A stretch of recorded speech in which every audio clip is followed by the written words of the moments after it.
thanks for doing this, man. I really appreciate it. Oh, my pleasure, man. I've been a gigantic fan forever, so I'm like a little kid in a candy store today. Oh, I'm glad, man. We met each other at the Comedy Store, I think, maybe once or twice, actually. Yeah, at least once, for sure.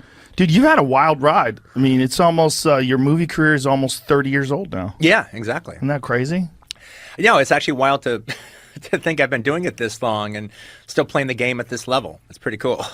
Well, yeah. Well, it's been such a unique ride for you, too, right? Like, you wrote, let me get this straight. You wrote True Romance, you sold it, and you used the money from True Romance to fund Reservoir Dogs. Well, that was going to be the idea. Right. All right. The idea was... Pull this microphone up to your face. There we go. You can move it around so you don't have to lean into it. Cool. There you go. That was going to be the idea. Was I was selling True Romance. I was going to get like $30,000, and I'd never had $30,000 in my life. I was a minimum wage kid. I was only like making like $150 a week, you know. And at a video store. At a video store, Video Archives in Manhattan Beach. And so the thing about it was, so that was the kind of plan. Well, I finally got some money, then I'll shoot on 16 millimeter. This is for dogs. And I showed it to the guy who ended up becoming my partner on the film, Lawrence Bender. And he read it, and he was like, Quentin, this is a pretty good script. I mean, we could actually get real money and make a real movie. And I was like, nah, man, I've been hearing that for years. No one's going to give me money to make a movie. I haven't done shit. You know, it's just not going to work out. It's just not going to work out. I don't buy it. Now that I've actually got some money in my hand, I'm going to do it this way and take it on the film festival circuit. And then he was like, okay, I'll tell you what. How about this? Give me 3 months. Just give me 3 months. If at the end of 3 months I can't get some interest to make it like a real movie, then okay, then I'll help you and we'll make the little home movie version. And so you know, so I gave him he paid me $100. I gave him an option for 3 months. And in 3 months, we got actually somebody who was not the person who ended up doing it, but we got somebody who was interested in doing it. That would have like given us like $600,000. And then we ended up making a deal with Live Entertainment, which was sort of the home video home of Coralco, the big Rambo studio. And they gave us like $1.3 million to make the movie. When you sit back and you talk about that today, working in that video store and that you really did write that, I mean, it's got to be a bizarre whirlwind adventure that your life has been. Well, it was like, well, in a way, the working at the video store was the part that was real. Everything else was like was the fairy tale. Yeah. I kept waiting for it all to kind of fall apart. At some point, this movie that's going to happen is going to fall apart. Either it's like it all falls through, or the company changes their mind, or I get fired while I'm doing it, and that's the end of that. I just, and I had friends who had gotten some places, and then things went bad. So I kept waiting for things to go bad, but then they didn't. And then I had like at a certain point, I realized, well, they're not going to fire me because the actors really love me. The actors wouldn't allow them to fire me. The actors would walk. So I go, okay, I guess I'm pretty safe as far as that's concerned. But it was more like a situation where up until 91, up until I did Reservoir Dogs, any luck that I had was either no luck or bad luck. Everything was always just a big build-up to a horrible letdown. In your life or in your career? In my life, in my my career, but probably my life too. All right, and then all of a sudden, just as bad as everything went, up it went for the next 6 or 7 years. It literally just, they say, pendulum swings both ways. Well, eventually, after most of my 20s, all of a sudden the pendulum started swinging the other way, and everything worked out. It was kind of amazing. Well, you're a unique guy. I mean, I don't think I have to tell you that. You have a very intense perspective on filmmaking, and the films that you produce are so uniquely Tarantino. I went to see Once Upon a Time in Hollywood, me and Dave Chappelle and the whole crew, Donnell Rollins. And we did it at 2 o'clock in the morning, rented out a theater after a show we did in Tacoma. Oh, no shit. What a great way to see it. It was awesome. Yeah, we did a show in Tacoma, and then after we did the show, we went to the theater and saw it. And while, spoiler alert, one of the most violent scenes at the end, while Brad Pitt is smashing this woman's head, I'm thinking, there's not a whole lot of dudes who can get away with this movie. Like, you're kind of grandfathered in. Yeah, I heard you say that once before. You know, because I'm like, if somebody else made this movie, I don't think they would allow it. I think that there would be massive outrage, but it's so We Tarantino-esque. are talking about like 3 of the most bloodiest, violent killer, like their own madness. Grandfathers, their face being bashed in. Yeah, I guess you could make that argument, but it's just, you know, like I watched Death Proof the other day. Yeah. And it's another one. Like there's scenes in that movie that you're like, what the fuck? You know, like you have so many what the fuck moments in your films. Right. I mean, it's one of the things that people loved about them. You know, you're not going to go to your film and have some, you know, esoteric, you know, interesting, deep, long, possibly boring movie about childhood and trauma. No, it's going to be wild shit. Yeah. Wild shit and gunfire and fucking car accidents, and people are going to die. And they're going to die in horrific ways. Yeah. And that is a signature of your films, but it's uniquely you. You know, it's like, you know, a person can play guitar, like Gary Clark Jr., right? He plays guitar, and you could hear a couple licks and go, I think that's Gary Clark, or I think that's Stevie Ray Vaughan or Jimi Hendrix. Yeah. Your films are, somehow or another, you're in there. Your fucking DNA gets in those movies. Well, you know, it's funny because I've been thinking a lot about this because actually the guy I wrote Pulp Fiction with is a guy named Roger Avery, and we were both. I love that guy. Yeah, he's a great guy. Killing Zoe is fucking fantastic. Oh, absolutely. Roger and me worked at Video Archives together, and we're actually getting ready to start a podcast together. Oh. Yeah, it's going to be called the Video Archives Podcast Show, and we'll just take one movie from that era, of the 80s or the 90s, during the time of the store, or the 70s, the time of the store, and just kind of examine it, and it'll be us, and then if there's a guest, they got to examining it too. They're a customer. And then we just kind of talk about stuff. But one of the things that was really kind of interesting that I think goes along with what you were saying is I found myself going back over the movies that we were kind of nutsing out over back when we all worked at the video store in the 80s. Now, the 80s, to me, the 80s and the 50s were the worst time for movies ever because it was just this kind of politically correct time. Now, in the 50s, it was different because that was society, was that. In the 80s, it was self-censorship was going on. What started that? Well, it was just the rise of political correctness. After the 70s, where everything was just go as far as you can, then all of a sudden, everything got watered down. In the 70s, you had movies where it's like, characters weren't necessarily the hero. They were fucked up, but they were interesting characters. And you sit down and you followed them, whether it be Travis Bickle or Joe, Peter Boyle's character in Joe. They weren't the heroes, but you could even have heroes, and they could die meaninglessly at the end. That was actually considered a commercial ending back in the 70s because it just shows how you can't win.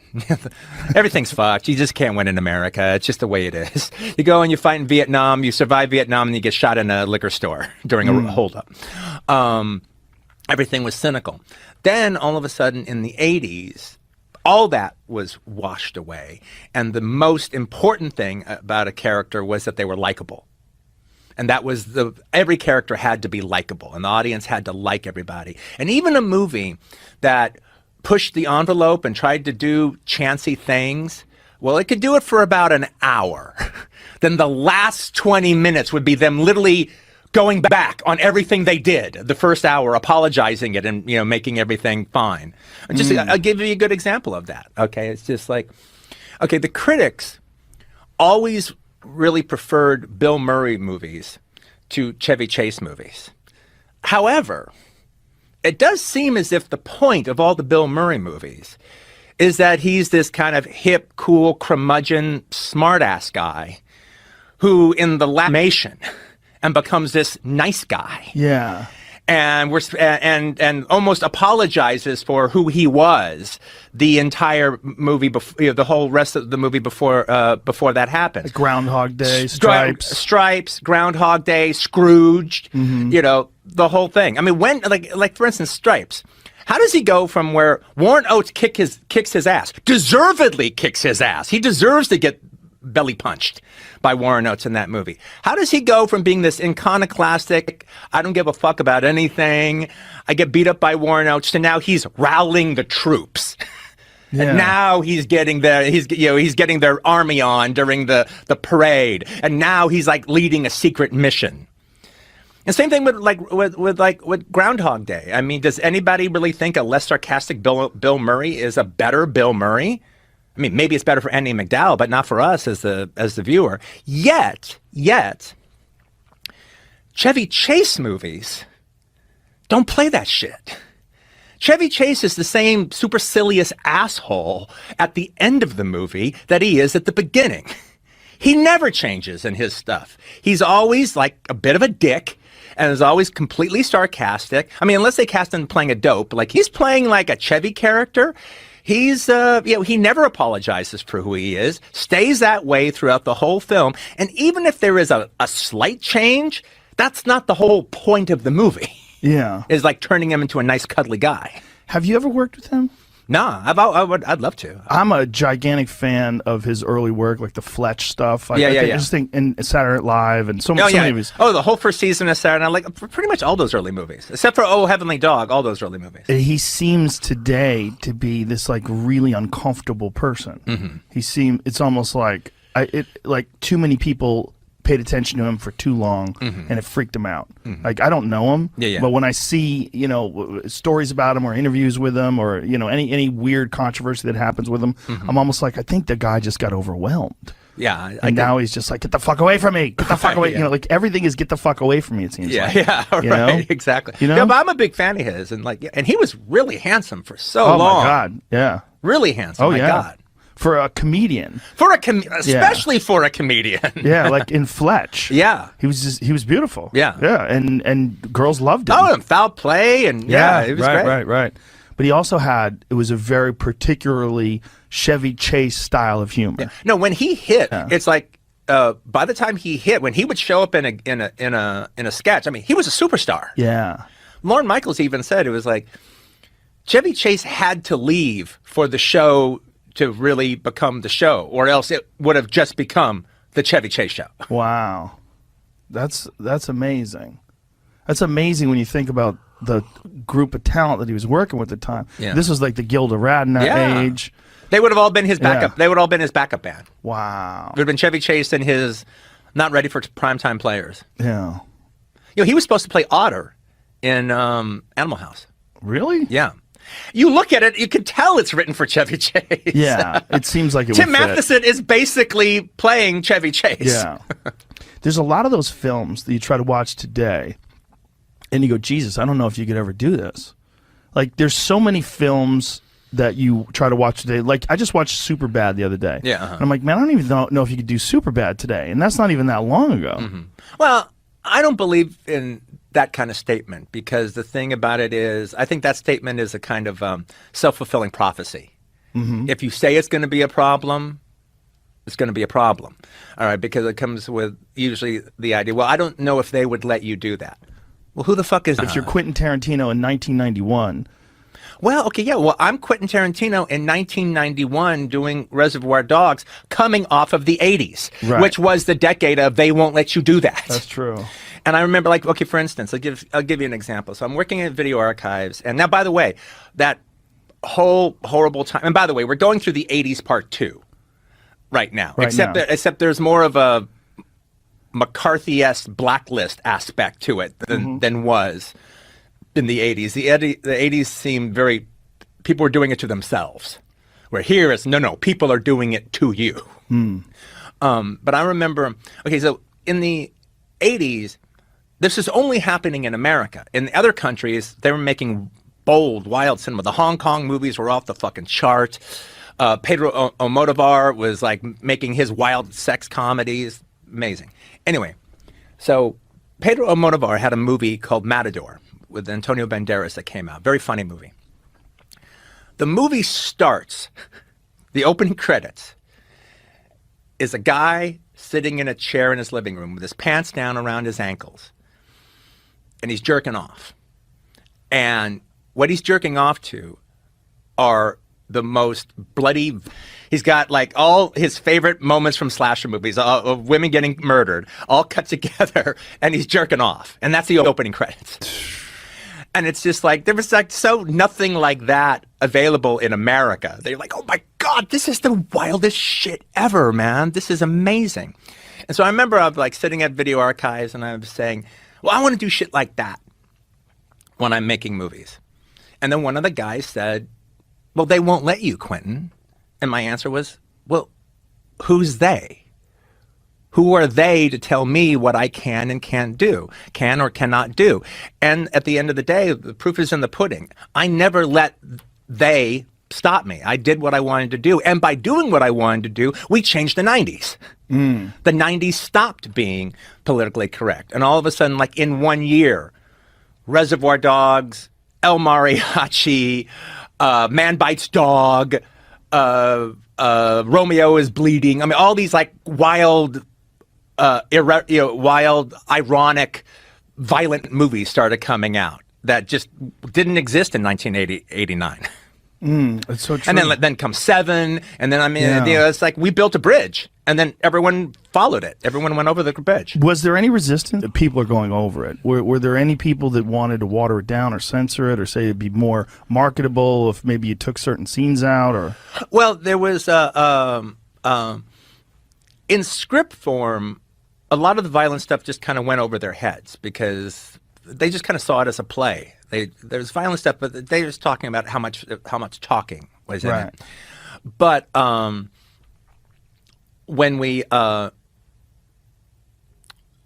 I finished it and had been on the film festival circuit with it for a year, when Miramax bought it, Harvey tried to talk me into cutting the torture scene out. With Mr. Blonde and the guy in the chair and getting the his ear cut off. Yeah.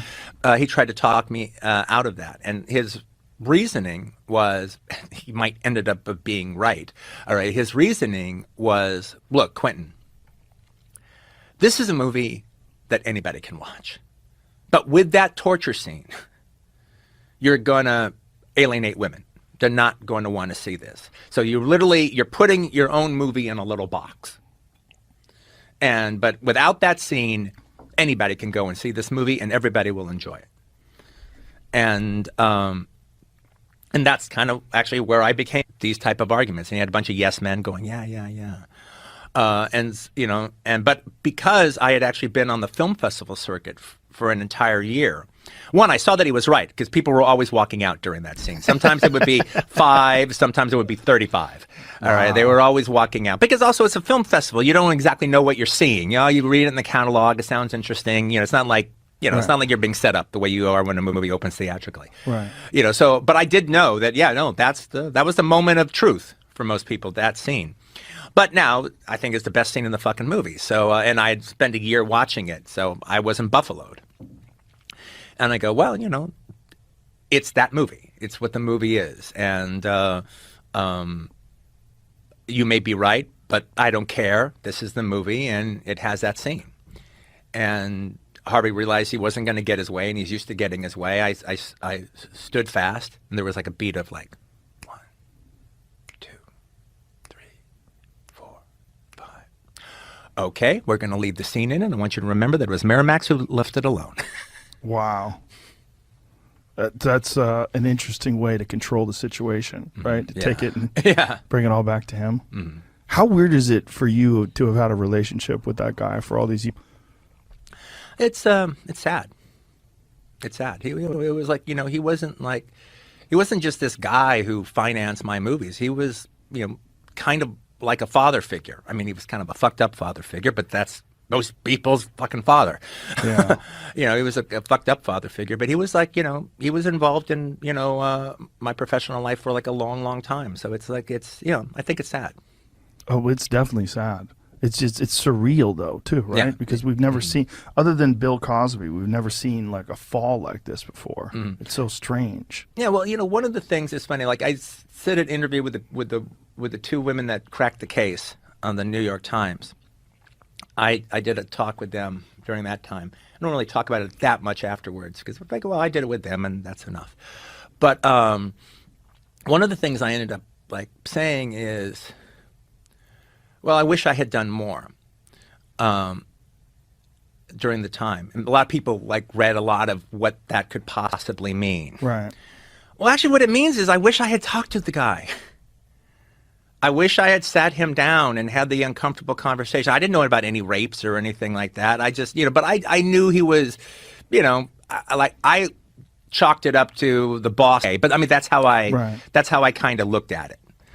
He was, making unwanted advances. That's how I looked at it. But I wish I had talked to him. I wish I had sat him down and go, Harvey, you can't do this. You're going to fuck up everything. Do you think that no one talked to him and maybe that was how he got so completely out of control? Yeah, maybe his brother Bob. Maybe, but I don't think anybody talked to him about it. And the thing about it is everybody who was in his orbit knew about it. There's nobody who said they didn't know that didn't know. If you were in his orbit, and that includes all the big actors who he palled around with, like they all knew. They didn't know anything about rapes, but they had heard. Yeah. They had heard things. They had heard about him just, putting the bite on somebody in a limo or something. The story of the rich, powerful producer and the actress who wants to be in films is a story that's as old as film itself. Yeah. I mean, it's just one of those stories that goes on. I mean, it was almost like, I don't really have a history in film, but from what it's been explained to me, that's always what it's been like. Yeah, I know. I'm taking a tour of Shaw Brothers Studios, and they take me into the screening room, and then like, okay, see that chair in the back there, that was reserved for the owner of the studio, Run Shaw. That's where he sat, and then the back room is a little bed, and that's reserved for where Run Shaw took the starlets. Really? Yeah. And it was all Wow. When you found out about all this, like when you first getting, what was that like? Like going from being a guy working in a video store to entering into this bizarre world of power and influence and... Well, it started with just going on the film festival circuit, because I had went from a place where I had like barely left Los Angeles County, all right, most of my life, to like going all around the world. In 1 year I was on 3 different continents. Wow.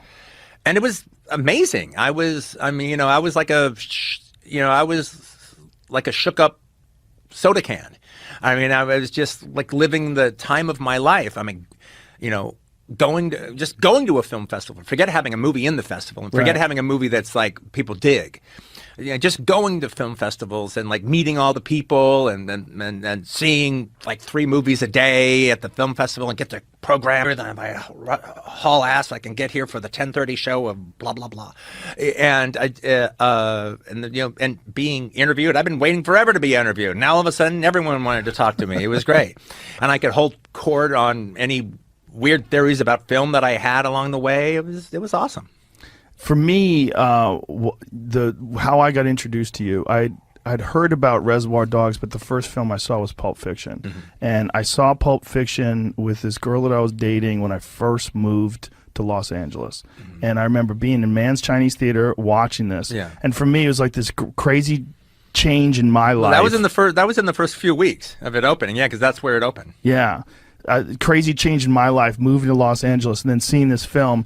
And then I remember very clearly, like at the end of the film, like even in the middle of the film, going, this is the craziest fucking movie I've ever seen in my life. And it symbolized to me like the world was changing, like everything was changing. It was so wild and so crazy. It was a film it was unlike anything I'd ever seen before. All the different timelines, how you interwove everything together, but the violence and the chaos and the humor of all of it, like people walked out of that movie theater fucked up. Yeah. And I remember thinking like, wow, like the world is different or something.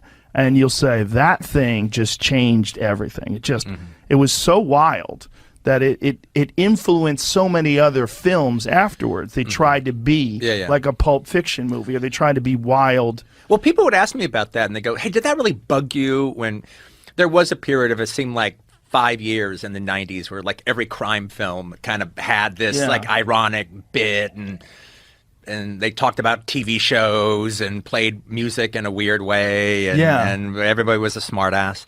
Right? And they asked me like, well, did that bother you? And I go, well, no, it doesn't bother me. One, I don't think any of them are as good as mine, so it just makes mine look better and better, and my dialogue look better and better. But, you know, one of my favorite directors is Sergio Leone. And I always considered I was doing to traditional gangster films, like, you know, Scorsese kind of Goodfellow kind of movies, what he was doing to traditional Westerns when he did his spaghetti Westerns. So then the fact that mine hit, and now the fact that it wasn't that they were just trying to do Pulp Fiction or Reservoir Dogs. They were trying to exist in the same subgenre of crime film that I had created, which is what all the other spaghetti Westerns that came after Leone's had done. So the Pulp Fiction ripoffs, I created a subgenre in gangster films that did not exist before, and they were trying to fill that subgenre. And that was fucking awesome. That's got to be a wild feeling. It was great. I created a subgenre. I had affected gangster film. I mean, by that point, to do kind of a Scorsese kind of thing was like almost passé. Yeah. Well, you brought back John Travolta. Yeah, which is pretty wild too. Well, I remember even asking somebody. I go, okay, well, when people say Tarantino-esque, what do they mean? And there was a guy I knew. He was he's like a film analyst. His name Dave Scow, and he goes, well, okay, just to give you an idea, it's like, okay, so in Bad Boys, or yeah, I think it's like Bad Boys. I go, well, like in Bad Boys, okay, you have a couple of henchmen working for the bad guy, and they're sitting in their car, and all of a sudden they have a conversation about an I Love Lucy episode. Okay, that wouldn't have happened without you. Yeah, it's true. Yeah. Yeah, well, what is that from? I mean, where have you had this this flair for references and this way of layering? That just comes from being Gen X, man. I mean, that was the whole thing about about that generation, is the idea. The generation before us that like lived through the 60s, they had the 60s, they had the accoutrement of the 60s, they had all that 60s music, and they looked down on the generation that grew up in the 60s, in the 70s. So, like, you didn't have any of that shit. You didn't have the music that we had. Well, maybe we didn't have the music you had. We had our music. But what we did have is we had television. We had the Saturday morning cartoons that we dug. We had Schoolhouse Rock. We had all the TV shows we liked. We had Speed Racer. We had all these kind of things. And they meant something to us. And, you know, kids back then who, if their parents didn't let them watch TV at a certain point, well, the parents might have actually had like the best intentions, but they were actually robbing their children of the pop cultural glue that's going to tie them to their generation when they get older. And so, you know, we had the ABC movies of the week. I mean, we had all that stuff, and we had fucking great movies. If you were going out and seeing the movies of New Hollywood, we had all that. And so, when we got older, it was about talking about that stuff. That was what was worth talking about. And then to actually have characters in a movie talk about that was making them sound realistic. And to be specific, you mean Alice, okay? Talk about Mel and Alice. But the dialogue heavy stuff, it was a beautiful counterbalance for the explosive violence. Yeah. And the wild craziness of your films. Well, look, I had thought in my 20s, I had wanted to be a stand-up comedian. I had thought that might be where I would go because, you know, I still look at, to this day, it's been cool how you've been talking so much about like the Comedy Store, and then there's been all these like documentaries come out about it and all these pieces coming out about it and everything. And so, you know, growing up in like the 70s and into the 80s, I mythologized the Comedy Store too. And actually the first time I went down to the Comedy Stores, it's like 82, 83. I mean, I saw it forever driving past it. And finally I brought up to a buddy of mine, hey, let's just go. And so we show up at the Comedy Store around like 11:30, 12 at night or whatever. It's like, say, 82 or 83.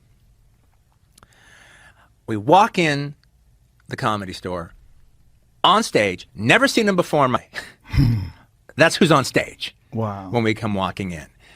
And he's doing hickory dickory dock. And he's doing his full like Dice Clay routine. And then the number one thing, like, whoa, boy, he'll never get on Carson with that. Boy, that was the whole thing. Almost like what you were saying about, well, they won't let you do that. Okay, well, he'll never get on Carson with that shit. All right, that was like the whole thing. So he comes on, and Paul Rodriguez comes on, who I'd seen and stuff. And then like a few other guys come on, and then it gets to be towards the end of the show. And then you hear in the audience, bring on the beast. Bring on the beast. Okay, everybody, here we go. Last person of the night. You love him. You can't live without him. Ladies and gentlemen, Sam Kinison. And I never heard of Sam Kinison before. And he walked up there, last guy on the lineup. And I've never laughed harder in my life as I laughed at Sam Kinison doing his, routine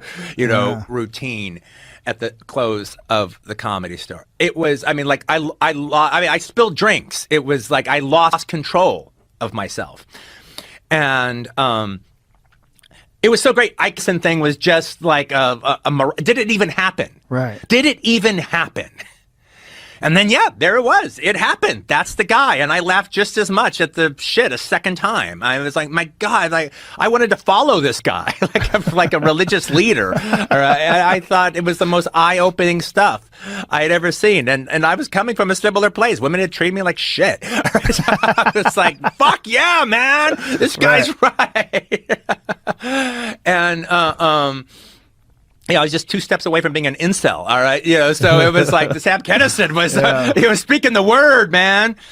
I found about Kinison from a girl that I work with at a health club. I worked at this place called the Boston Athletic Club. It was a gym in South Boston. I was teaching people how to lift weights, and there was this girl who was, I think she played volleyball or something. She was like this big, like bold personality. She was hilarious. She was a really funny girl.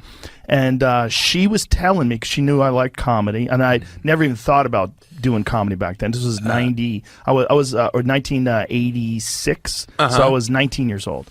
And she tells me about this HBO special that she saw with this guy Sam Kinison. And then we're out in the parking lot of this, paying money to, like, he had a routine about homosexual necrophiliacs paying money to the mortuaries to spend time with the freshest male corpses. So here's this girl. Oh, this is great! This girl's lying on her stomach in the parking lot going, oh, you mean life keeps fucking in the ass even after you're dead? It never ends! It never ends! Oh! So she's doing the impression of it. I'm howling at her impression of it. And then I got to a video store, and I got a copy of the VHS. Okay, well, dude, I was into him a year and a half before that. All right, you're talking. He's already back mainstream. He's already done his HBO special by this. This was like no one's giving him shit other than Mitzi. Yeah, you were there at the ground floor. Fucking year and a fucking half before he did any TV. Do you know the origin story of Sam Kinison? Yeah, I do. Yeah, no, I'm pretty familiar. He's a normal guy, and then he got hit by a car when he was a kid. And got brain damage. And but he was like the weird, like Marjo Gorner. He was like the weird evangelist kid. Yeah, but his brother wrote about it in Brother Sam. His brother Bill wrote a book about it. He was like a totally normal kid, gets hit by a car, and then he's just this wild, unstoppable. Oh, that I didn't know. Okay, that I didn't know. Well, there's quite a few people like that. Roseanne Barr is another one. Hit by a car when she was 15. She spent 9 months afterwards in a mental institution.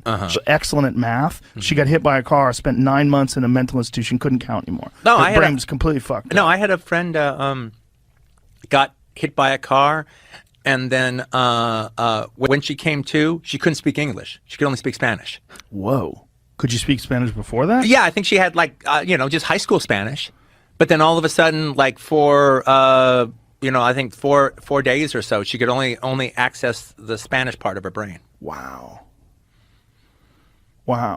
Well, something happens to people when they get brain injuries where they get really impulsive and wild, and they're reckless, and that's what became of Kinison. He became this wild, reckless, like maniac, and it literally came out of a brain injury. It's amazing. I mean, it's terrible. You don't want anybody to have a brain injury. But on the other hand, that's the only way to create a Kinison. That's the only way yeah, exactly. That's the only, that's where the lab experiment starts. It's hard for people to understand how revolutionary that guy was. Because when I was a kid, he was the first guy that ever made me think about comedy. Like that I could do comedy. Because I always thought comedy was those guys you saw on The Tonight Show. Yeah, yeah. Where they, go well, it's like the first real official thing he did outside of the Comedy Store was he did one of those like comedy tapes that Rodney Dangerfield hosted. Yeah. So it was like him and Rogan, doing his boxer dude. Yeah. Yeah. And then so like, oh my God, this is the dude. This is the dude. This is before he gets his own special. Yep. He just does Rodney's special. Yeah. No, I remember that very well. But so we had all those style. tapes, man. I watched all that stuff. I remember you used to on Comedy Central. You would do the your little non sequiturs. Jesus Christ, you remember those? Yeah, when you had hair and you did the little non sequiturs talking about, okay, pretend I'm sitting in front of a brick wall. Yeah. And I'm talking about L.A. and New York. Yeah, that's like 93 or 92 or something like that. That's crazy. No, I was just like, I did Mark Maron show. I go, hey, I remember you, short attention span theater, right? Wow. Yeah. Penn Jillette doing all the promo voices. Penn Jillette, yeah. Well, Penn Jillette. Yeah, Juliet. God, it's amazing that you were at the store in 82. Was Pryor there at all? No, he would make, it was always a big deal. Him and Robin Williams would just show up every once in a while. No, it was like boring Paul Muni, doing his fucking 45-minute act, blowing down everybody else, right, who wanted to come on. And Tom Brogan, all right, the guy who he had a show. I think he was one of the Jimmy Brogan. Yeah, that's right. Jimmy Brogan would come on. Jeff Altman. Oh wow. Yeah. Would come on doing their bit. Carrie Snow. It was the time of Carrie Snow, which I always wonder whatever happened to her. I thought she was really funny. She was really funny. Yeah. I don't know what happened to her. Yeah, that's an amazing time. That was probably literally the heyday of the Comedy Store where you were there. Yeah. Well, it was definitely the new generation was coming coming around, and I talked with Jim Carrey once, and he was like, "No," he goes, "No, that was the time when I knew I could kill with impressions, but I knew I had to get away from impressions." And like Sam Kinison was my best friend, and he was like the one teaching me, telling me I gotta stop doing impressions. And Mitzi would go, "What are you talking about? You're the king of impressions." And I thought, well, okay, so I'm the king of impressions. So what? The best I can hope for is Rich Little? Well, I want more than that. And but that means going up on the Comedy Store and bombing, knowing that if I just did one impression, I'd win the audience completely over. And so, like, when you know you have killer material in your pocket and you refuse to use it, and you refuse, but you're gonna, painfully recreate. That they would only sing songs on stage, and then she eventually was telling them, "Hey, put the fucking guitar down. Just go up there and do stand-up. You can do stand-up." Right. And a lot of them just went into a funk and didn't know how to handle it, because here you got Mitzi Shore telling you to put the fucking guitar down, but you know that the guitar is your like safety blanket. Right, yeah. It never worked out. I don't know anybody who ever put the guitar down and then just killed it. Yeah. Maybe I don't know. Maybe they did it, but you see, and that's that time. If you look at the comedy, say 6 years before that, like the Gary Shandling time, the Brian Regan time and everything, and then it was like everybody was like getting on Make Me Laugh. Right. Well, Brian Regan was way later. Yeah. But it was the style. No, Brian Regan is the time we're talking about. Yeah. No. I mean the time we're talking about in 80s, right? Well, Brian Regan really made it after the 90s. Oh, really? Yeah. But he'd been around. I'm sure I'd seen him on Caroline's Comedy Hour, like in '88. Yeah, for sure. But he really kind of made it. Brian Regan kind of made it. I never know he actually ever really made it. I always just liked the guy. Well, he's made it as a big act. Never really made it in television and films and stuff like that. Yeah. But he sells out like Red Rocks in Denver all the time. He sells out giant theaters. Yeah, he does really well. But he's one of those guys like Sebastian Maniscalco, who sells out these like giant ass places, and then you find out about it, you're like, what? Like Sebastian sells out Madison Square Garden like multiple shows in a row. Yeah, I know. Yeah. Well, again, talking about Dice. He was the first comedian to do that. Yes, he was the first. I mean, him in that day selling out Madison Square Garden 3 times in a row. I mean, like for a 3-night engagement. That was unheard of. Unheard of. Yeah, nobody did that. He sold out Nassau Coliseum, giant arenas. And then he did one of the greatest comedy albums of all time. The Day the Laughter Died. The Day the Laughter. One of the greatest comedy albums of all time. I'm so glad you like that. At the height of his controversy, he does a 2-album set with a hostile fucking audience. And bombs. With people leaving like, you're a fucking asshole. Yeah, get out of here, you fucking bitch. This guy got up, I'll never forget, he goes, you're about as funny as a glass of milk. Like, that's what he said to him. And Dice is laughing. I mean, that is just the greatest comedy album ever. I think he did. And so these 2 wild motherfuckers said, go ahead, release it. Well, Dice has always been this guy that's taken crazy chances like that. Like, very few people would have the confidence or have the understanding of who they are to do that. Yeah. And to know that is, like, a lot of people are not going to like it. Probably a lot of people bought those CDs and were like, what the fuck is this? Right. Because he shows up unannounced at Dangerfield's nightclub in New York City. There's fucking no one in the audience, like, because no one knows he's going to be there. And he's doing this complete unprepared set. He has no material. He's just fucking around. And sometimes he's got his John Travolta impersonation, waiting for the end. Like, I know I can do the staying alive thing, and that'll wrap up the audience. Well, that was his thing, you know. He used to be Andrew Silverstein. And he had all these impressions that he would do. He would do Travolta, he would do Stallone, and then at the end he would do this Dice Man character. And the Dice Man character was so good, he abandoned all the other shit and just kind of became the Dice Man. That must have been wild, though, to be there at that time. No, to walk into the place and he's on stage. Full black leather jacket. Wow. Doing the whole cigarette bit. Wow. Doing his I Dream is like, okay, master, what wish can I grant you? Okay, make your tongue 10 feet long and stick it up my ass. That era of Hollywood, like, to be there at that time, it was a tumultuous time too. It was like so much wild shit was happening, and for you to be a young guy to be in that scene and see it all go down, like, just to be a young guy back then, how much of that affected the way you viewed things, the way you viewed your work, and the things that you made? Well, I don't know if it had any, like, you know, it was just exciting. The 90s were fun. Okay, you know, the 90s look like the 70s part 2. I don't know if I thought about that then. Right. But I think about that now, and yeah, it was a lot of fun. You know, and I was still pretty young. I was like at my beginning 30s and my 20s. Because I was so broke, like working minimum wage jobs, I didn't like have as much fun in my 20s as I could have had. Well, I made up for it in my 30s. When you brought back John Travolta, that was a big deal too, because you had this enormous movie, and that was like one of the first times I can recall. Correct me if I'm wrong. Where a guy star anymore, it's gone, it's over. And then you put him in a massive movie, and he's really fucking good. He's really fucking good. It's interesting. It's weird. He's a heroin addict who's an assassin who also can dance, and him and Uma Thurman on the dance floor. You changed his whole life. Yeah. No, it happened that way. Yeah. Was there resistance to try to put him in that movie? Oh, of course. I mean, you know, the only thing he had done that had made any noise in a long time was, you know, those Look Who's Talking movies. Yeah.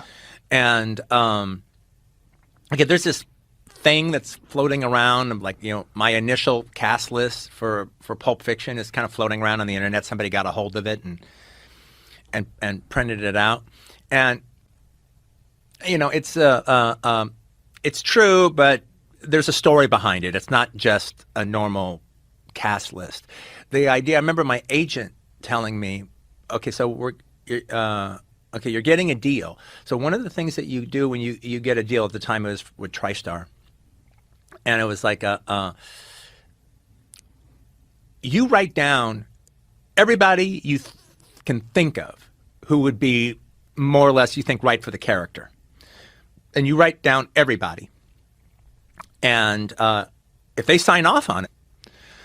So I thought of everybody who could ever even possibly play the roles. And I just wrote like a whole shitload of names. Not that I was even going to consider it. It was like, no, throw more names on there. And that's just, once they sign off on it, this is this talent pool I have to choose from. So I just wrote down a whole shitload of names of people that I thought, in the wildest stretch of the imagination could be okay for the role if it all worked out. And then it came time to sign off on it. And then they were like, okay, we want you to take 2 names off the list and we'll sign off on it. And I go, oh, well, who? And they go, we want you to take off William Peterson and we want you to take off John Travolta. Wow. And I go, well, I'm not going to take off John Travolta. Now, this was actually before I even wanted John Travolta. I wrote the part of Vincent from Michael Madsen. It was his role. And I'd written Pumpkin and Honey Bunny for Tim Roth and Amanda Plummer, and I'd written The Wolf for Harvey Keitel, and I had written Vincent Vega for Michael Madsen, and then I've been writing the script for 2 weeks before I'm finished with it. Michael Madsen accepts the role in Wyatt Earp, the Kevin Costner, Lawrence Kasdan movie. And so he's not available. And at the time, I was thinking maybe John Travolta more for the Eric Stoltz part. Not that I would have dressed him like Eric Stoltz, but he was that guy.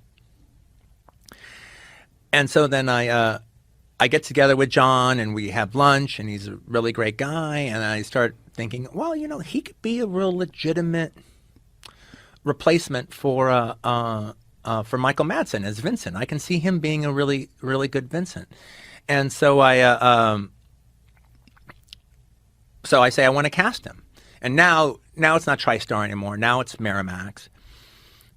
And Harvey Keitel is John Travolta, but he just does straight to video movies, and that talking baby shit. You can have anybody you want. Like you could get Sean Penn if you wanted. Now he's a great actor. You could get and at the time, and he wasn't at the time. He was like Daniel Day-Lewis would do this, and he doesn't do anything, but he would do this.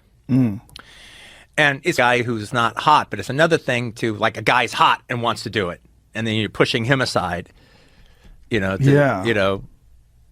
push another dude, and I just literally just said, I go, well, look, here's the thing that I had in my side while the rest of the industry was telling me I was crazy, was, one of my favorite writers has always been Pauline Kael. And Pauline Kael was always a huge John Travolta fan. Even when she didn't like the movie, she liked him. And they had a piece in the Los Angeles Times maybe 5 years earlier about what the fuck happened to Travolta. And they interview her. And at the end, they go, well, can John Travolta come back? And then she said, well, he needs to come back. Movies need him. And so I just, knowing that I had Pauline Kael on my side, I could literally face down any Hollywood fuck about it. That was like my Siegfried sword. All right. And they were all dragons. And I had the word of Pauline Kael in my back pocket. She backed me up. And so I said, well, look, Harvey Weinstein, look, Harvey, you need to watch John Travolta in Brian De Palma's Blowout. And if you don't think that's a great performance, then maybe we shouldn't be making this movie. And then all of a sudden, it was okay to have Travolta. Well, is there another silent moment? Yeah. Just remember, Miramax said it's okay to use John Travolta. Exactly, yeah. Well, goddamn, you were right, though. I mean, because there was something about seeing him in the movie, like, wow, fucking John Travolta. Because it, like I said, the movie was so odd and so special that it was an added element of having this guy that was supposed to be done, and now all of a sudden he's back, and not only is he back, he's fucking sensational. Yeah, and there was this weird kind of things. I don't think that kind of comeback had happened in a bit. And had it ever happened? Well, I'm sure there. Oh yeah, like a case could be made. It happened with Frank Sinatra with From Here to Eternity, and like a couple of other things, or like a character actor comes back. He's been doing crappy stuff, but then he has like a nice role, like Martin Landau and Tucker. Now he's now doing stuff again. Right. Where he had been doing exploitation movies before. But not like, no, the guy becomes a big star again. Yeah. And, but there was this thing, I remember Manola Dargis even writing about it at the time, and she goes, has a comeback ever been this much fun? It was sort of like a thing. Yeah, we always used to like John Travolta. Yeah. And then we just kind of let it die on the vine. And now we're charming in this. He's really interesting. Yeah, it wasn't about You enjoyed it, yeah. Yes, it was a perception issue. Like you perceived him as being in a category of actors that had been relegated to, like you said, off these videos. Well, there was an interesting thing because remember we screened Pulp Fiction at this festival in Italy, the Taormina Film Festival, and the people who were on so it was my movie, and I was part of the jury, and so the whole jury kind of watched my movie, and it was like have this big amphitheater that's like was made 1,000 years ago, so it's all being projected outside, and we're all sitting on these stone steps, bleachers, and so it's like Adam Agoyan, the Canadian filmmaker, and John Waters and Pedro Almodovar, they're all there, and they're all watching my movie for the first time. And then like the Jackrabbit Slim scene starts happening. And then all of a sudden, they say, yes, they're going to join the twist contest, and they walk up on the stage, and then all of a sudden John Travolta starts taking off his shoes. And then they're all like, oh my God, he's gonna dance! Holy shit, John Travolta's gonna fucking dance in the movie.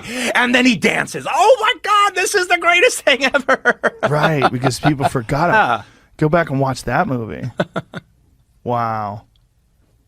When you finish that film, like how long is an editing set? Like how long does it take from last scene filmed, that's a wrap, to the editing process of putting together a film like that with all the intricate... Yeah, people ask me that a lot, and I always kind of just have amnesia about how long it takes. I think it's something like, 3 or 4 months, something like that. Wow. To edit it all together. Do you lose your vision in that time? I mean, it's like, it seems like... No, it just gets better and better and better. But what I'm thinking is like, is it hard to see what you're seeing? Like, because you're so close to it.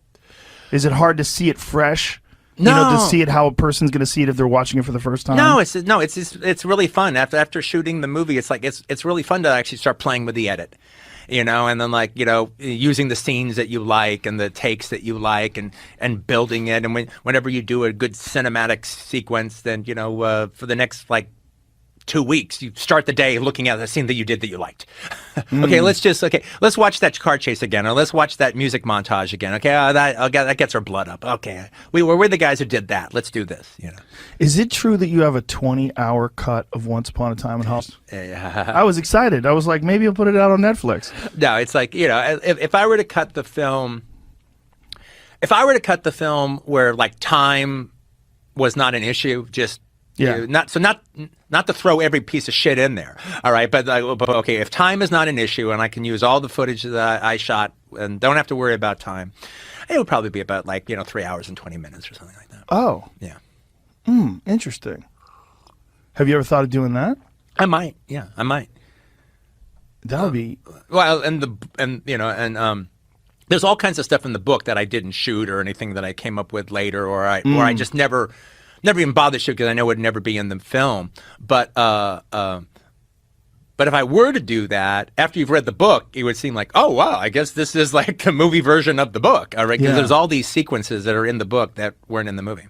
But you wrote the book after you wrote the screenplay. Yeah. Now, when you have this, like, how do you write? Do you have a storyboard where you have these ideas? Do you just kind of go on the fly and go wherever your creativity takes you? Well, sort of. I mean, like, I write from the, when I write my scripts, I start with the first scene and then just go through the story. Now, normally, when I do a movie, I have more or less the story worked out. I mean, like...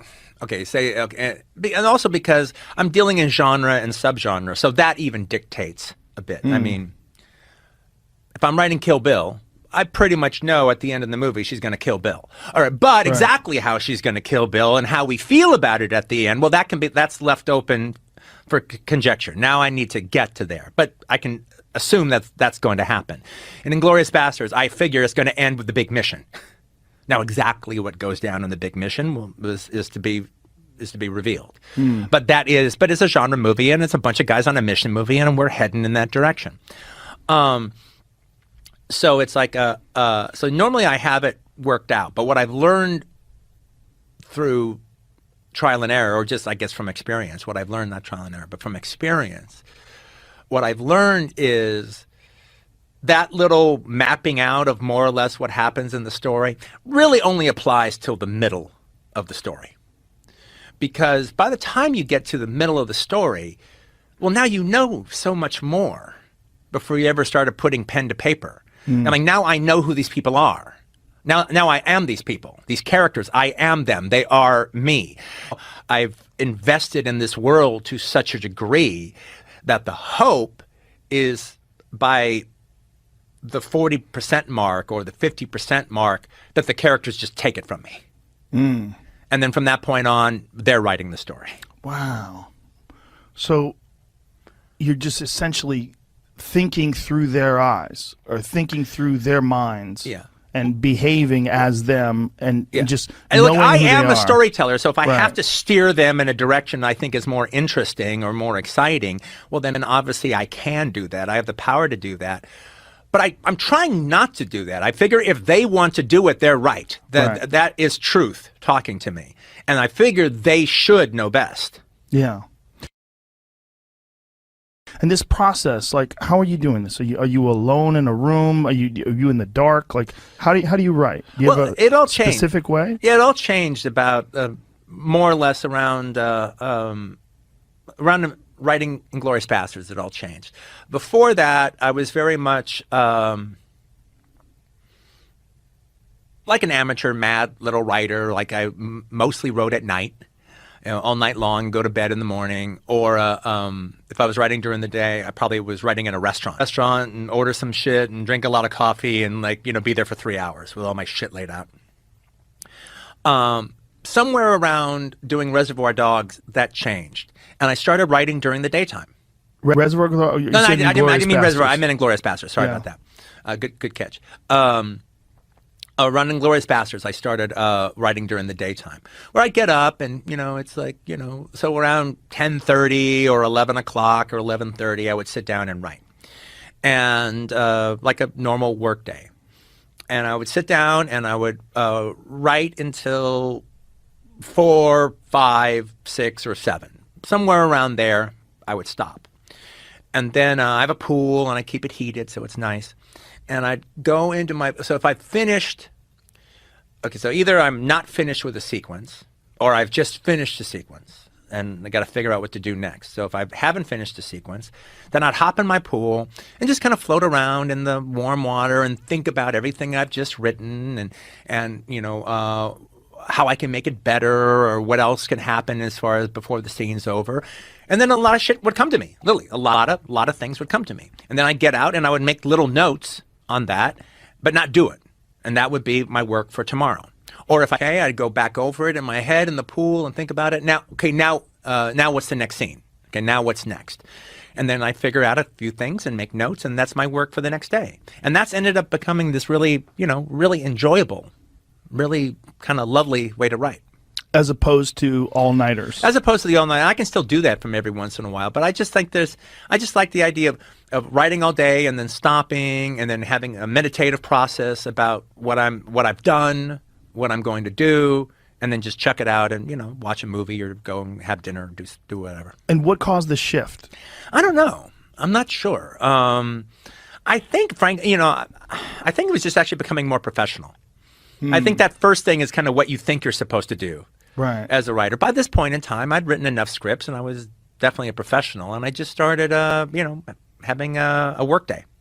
And do you have, like, say if you start a film like Kill Bill, do you, do you have like an inspiration one day and you write a note?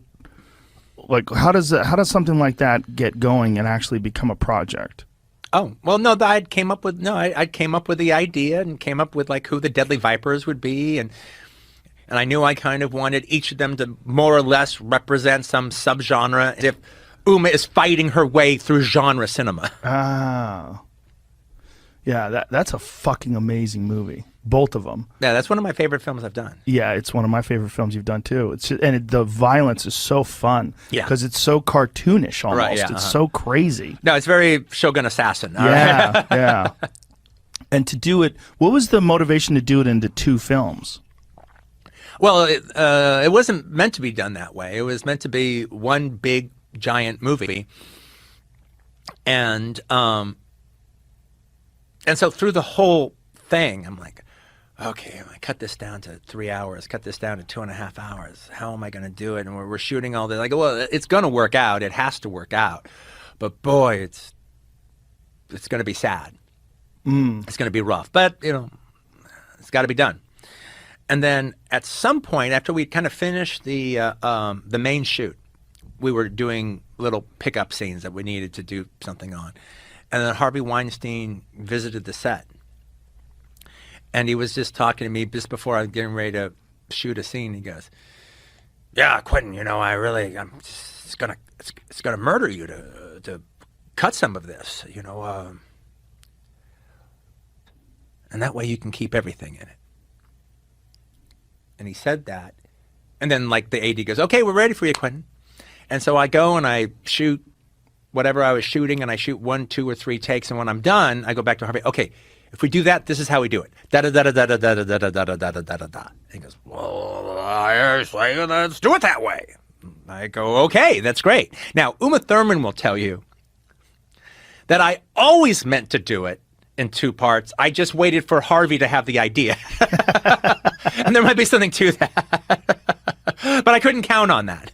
But Quentin always knew it was going to be 2 parts, but he knew he couldn't have the idea. It had to be Harvey's great idea.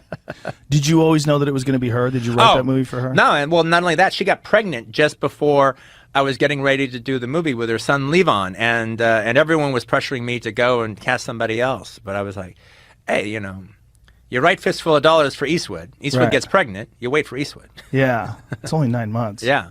Well, then how long after giving birth did she do the film? She started training within 3 months Wow. of taking out the baby. That's crazy. Yeah. That's because it's so physical. Yeah. How much of what she was doing was her and how much of it was the stunt people? Because she did a lot of shit too, right? Yeah, no, she did. It required her to do somersaults or anything like that. That's pretty much Zoe Bell.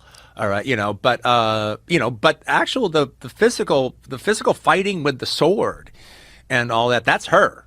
And any crash and smash stuff. Is Zoe Bell the girl who's in Death Proof? Yeah. So you took Uma Thurman's stunt double and turned her into an actress. And made her an actress, yeah. That's fucking incredible. Yeah.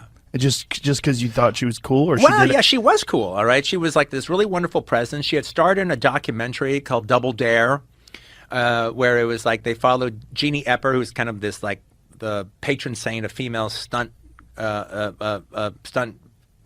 people, because the Epper family is like the Flying Loindas, all right, of the stunt world.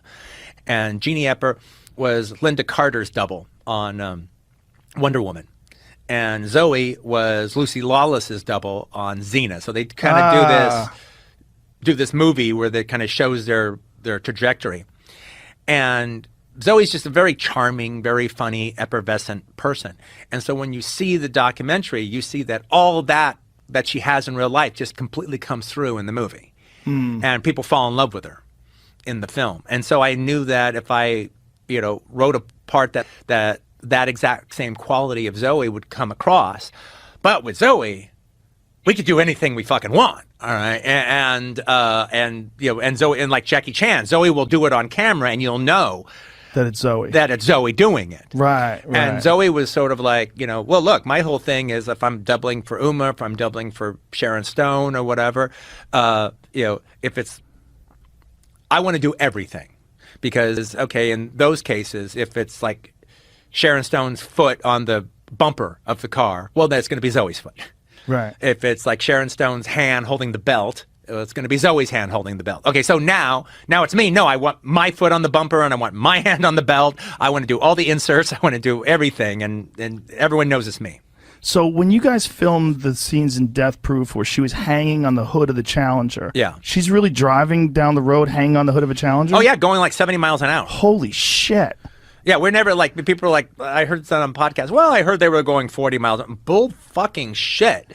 We were going 70 miles an hour at slowest. Wow. It was between 60 miles an hour at slowest. It was between 60, 70, and 90. There's certain scenes like when she's turned around and she's holding onto the vents. Yeah. Well, I'm fucking crazy. Do that. Well, the thing about it is she had a little help. But one of the things that she had was she had look, it helps her if everything goes well. It hurts her if things go sideways. She had a metal cable that was attached to her, like, basically like the button of her pants. And that cable went through the hood back into the back seat. And then there was a stunt guy holding the cable. Oh, Jesus. So it's not an automatic thing. He's holding the cable. So he's giving her more cable when she needs it, and he's holding tight when she doesn't. But if the car flipped over, or if the car did anything like that, that cable would have killed her. Right, she's attached to the car now. Yeah, she's attached to the car. And you are doing these scenes where you're banging the Challenger against the Charger. And she's hanging on while this is happening. Absolutely. And it's like, and when we're doing it, it's like we're doing it, it's like 60, 70, 80, or 90 miles an hour. And if you look at it, if the camera is in front of the car, which it was a lot of times, if Zoe is going 80 miles an hour, that means the camera car is going 90 miles an hour. If Zoe is going 90 miles an hour, that means the camera car is going 110 miles an hour. Oh my God. And you're doing this in old fucking cars too. Don't handle that good. Yeah. Oh, well, those cars were pretty good. All right. We bought like 3 Chargers and made a Frankenstein monster of the best of them. Yeah, but even if you make the best I have a lot of those cars. Yeah. They're the old cars. Just even if you do the best job you can of changing the suspension and doing, they handle like dog shit. Well, it's funny because it was like on the last day of the car chase, which we had 2 weeks to do the car chase. On the last day of the car chase, we kept crashing. Not with Zoe on the car. It was during the later chase. Buddy Joe Hooker was the one driving Kurt's car, and he kept tipping it over. Oh, Jesus Christ. And I mean, he never got hurt, but it was always like a little scary. And then the AD comes to me and he goes, I think we kind of need to ramp this up. I think we've just really been living in the pocket of luxury for 2 weeks. But like the fact that it's happened 3 times on this last day, I think it's just we've just burned out our goodwill with the movie gods. I think we need to wrap this up. Wow. How many times did you guys crash Chargers did you film that with? We beat the shit out of them, and then we had mechanics work on them all night long. To try to make them functional. Yeah, exactly. So they didn't bend the frames or anything like that? No, nothing like that. God damn, though. Did you use a white Challenger in sort of an homage to Vanishing Point? Oh, yeah, well, they talk about it in the movie. They talk about it, that's right. Oh, it's like that Vanishing Point car. That's right. And why the Kurt Russell character, like when you have this guy who's killing people with a car. Like, where the fuck did that come from? Well, that came from the idea at some point. I was hanging out with Sean Penn, name drop for a second. I was hanging out with Sean Penn, and I was telling him, well, I think I'm going to change my car. I'm going to get a safer car. Because, like, life's pretty good. I kind of always had this thing that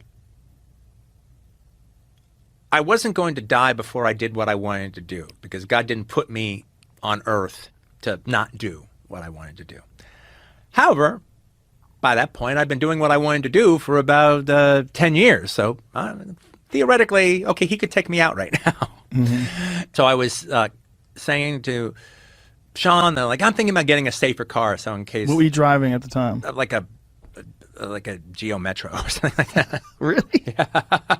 It was like my first new car I ever bought. So you just kept it? Yeah. Uh-huh. That's hilarious. I bought it with like my True Romance. It's hilarious that you decided to get something safer, not better, not cooler. Yeah, no, safer. And he goes, well, you don't need to buy a fucking Volvo, in order to do that. Just buy any car you want and give it to a stunt team and have them death-proof it, and then you're ready to go. Boom. That got in my mind. Okay, all right. Death-proof a car.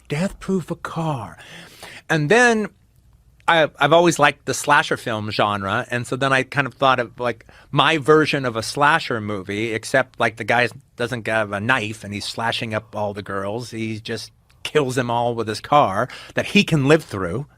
Right. And then like he heals up, and 9 months later he does it to another group of girls. When he did that in the first one, that collision is so horrific, that head-on collision. Yeah. How did you do that?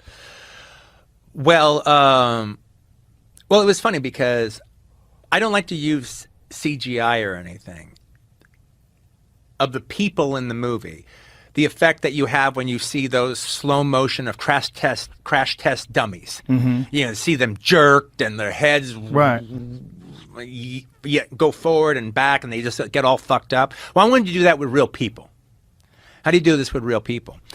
And so I don't like to use CGI, but I figured, well, if any time there would be apply for CGI would be this, because I can't do that to real people. But K&B Effects, led by Greg Nicotero, the mastermind behind the Walking Dead series, he just knows how much I hate CGI, so he planned on doing it with puppets and full body cast kind of stuff. And so he worked it out how to do it in camera, just exactly. So it's like, so they took all the girls and did full body plaster casts on them and painted up Jungle Julia's leg and put the wig on her and did everything. And we worked it out how to just do it with dummies that we could rip apart. Wow. And we did it in slow motion, and we kind of replay it back. So it's like, okay, all this is happening within like 40 seconds, but because you see what happens to each of them. It's like have some sort of remote control system? Yeah, it was like a remote control system. We were like on one end of a street, and then there was like just like a cable that connected the two cars together, and they drove without anybody. The remote control. And so they drove right into each other. How fast were they going? Like 70. Yeah, because somebody was telling me that was done with Stuntman. I'm like, there's no fucking way. Yeah. Like, it's so much power. The way those cars collide. It's one of the greatest head-on car collisions in the history of film. Absolutely. Because it really is a head-on car collision at speed. Yeah, and we had to do it twice because we had to do like the two grills hitting each other and smash. Then we had to do it where the car goes up. All right, and rips the roof off and takes the girl's face off. Yeah, oh, fuck. And then it had to roll and roll and roll and roll and roll and do all the stuff we wanted to do. How many Novas did you destroy making that movie? Not more than like 4. It was just like, we had 4, and then you kept working on it, and then you cannibalize the parts from this one or that one. It's kind of amazing that after all the movies that have had those cars crash, there's any of those cars still around. Well, I have the Challenger. I have like the best of the Challengers. They when it came to what was left, they took the best, the Challenger and the Charger, and I have them in storage. What do you do with it? Well, it's just sitting in their storage right now. What would be kind of cool, if somebody wanted to like finance it, I would like do it. I have all my vehicles from my movies. I mean, even including like Schultz's Tooth Wagon from Django Unchained. Do you have the Wolf's NSX? No, I don't have that because that was just a rental. All right, but I have but I have Max Cherry's little powder blue Seville. I have the wagon from the Stagecoach from Hateful Eight, of doing. I had the Torino from Pulp Fiction. I was doing a thing like the cars or the vehicles from Quentin Tarantino's movies, and just going on a tour. Yeah. put them all together and go to a place and just lay them all out and people can take photos with them and everything. I think that would be fantastic. I think people would love that. Yeah, if somebody wanted to actually finance the tour and everything and pay to send the cars over here and there and do the auditoriums that it would have to take place at, I would do that. That would be cool. Guarantee you someone's going to hear this and reach out. So where would they contact you at? What's the best way if someone's They should through William Morris. William, old habits. Yeah, I know, exactly. So those films, when you're doing these kind of crazy smash up films where you have these classic cars and you're doing this kind of stuff, do people ever get angry that you're destroying these? Because those cars are like beloved American iconic vehicles. Yeah, okay, yeah. When you're actually buying them from the collector, you don't tell them what you're gonna do it with. Like, oh my God, are you kidding? This is like my baby. This is my Right. This is my son, Yeah. or my daughter. Yeah, so you don't tell them what you're going to use it for. But I mean, not just the general public, because people love those cars so much. No, well, it's a car chase movie. Right. They want they want to see a good, exciting car chase. Yeah. When you look back at a film like that, like that film is so over the top and so chaotic too.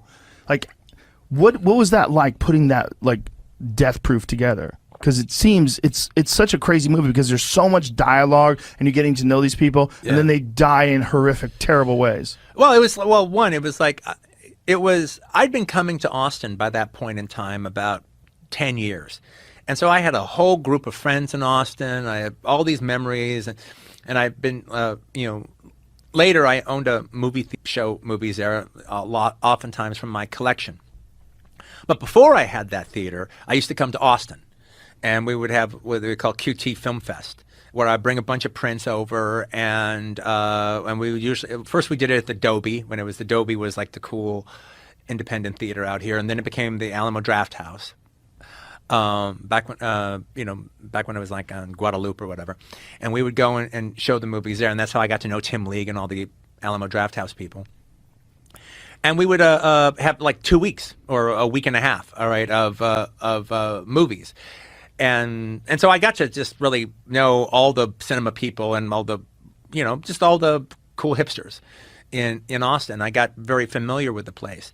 And so when I did Death Proof, since I made it take place in Austin, that was my chance to do an Austin movie.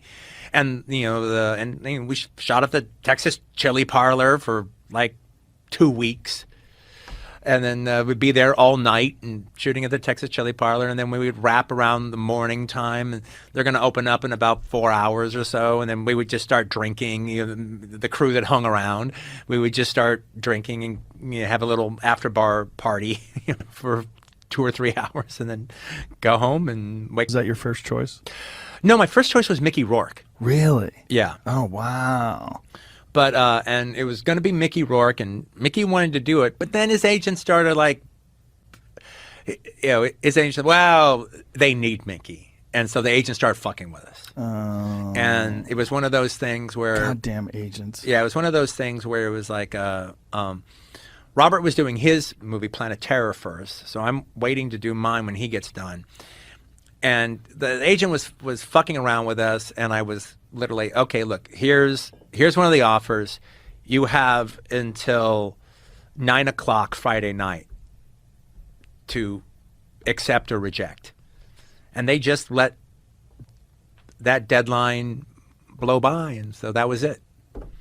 And then I started thinking, well, who next? And me and Robert Rodriguez had always loved Kurt Russell, and we sent him the script. And I never met him before. Well, I'd met him once. And he read it, and he loved it, and then he said yes, and we got together and did it, and me and Kurt have had a magnificent relationship ever since. Kurt Russell's awesome. I mean, he's good in so many fucking movies, all the way back to The Thing, Oh yeah, all the way back to Dexter Riley when he was doing the Disney shit. But was acted Mickey? Is there is there a protocol for that? Like, is there a time where you want someone for your part so much? Well, I actually knew Mickey at the time. He was like a neighbor. He actually lived down the street from me.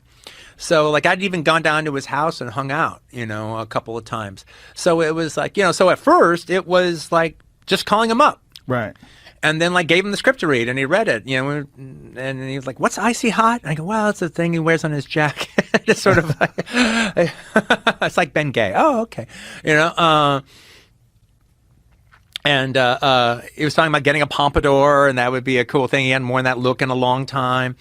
And then, you know, but it was just the age. Well, it was once the agents got in, and the agents were just sort of like, I mean, and the agents were just sort of, oh, well, they need him. I mean, they need him, so we can do what we want. Oh, fucking agents. And whenever agents treat that way to me, that's when I pull the plug.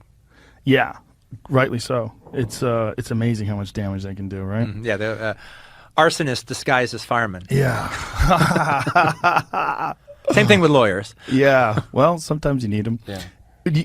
Are you still committed to this idea that you're going to do 10 films? Yeah. Why is that? Well, again, because you're at well, 9, I know, yeah. Right? You got me retiring when I'm not retiring now. I still have another movie to do. Right, but that's only one. Like, yeah. For me, as a fan, the idea that you're only going to do one more movie, that sucks. Well, I appreciate it. Thank you. You know, and you know, part of it is for you to say that, and part of it is to leave you wanting more. You know, it's like, I mean, there is some, one, and also I've been doing it for a long time. 30 years is a long fucking time. Yes, it is. And did you always know from the beginning you were going to do 10? No, I didn't. When did that number come into your head? Sometime about like 20 years ago. Could you pretend that Kill Bill is 1? No. If I wanted you to just, okay, here's the thing. If I were to just stop at Once Upon a Time in Hollywood, I could pretend Kill Bill right. was 2. No, Kill Bill's 1. I consider Kill Bill 1. Okay, that's right. I would consider Kill Bill 2 if I wanted to just stop at Once Upon a Time. Yeah. Right. And it kind of seems like the perfect movie to stop on. All right, so I'm it's mine to fuck up now from here on in.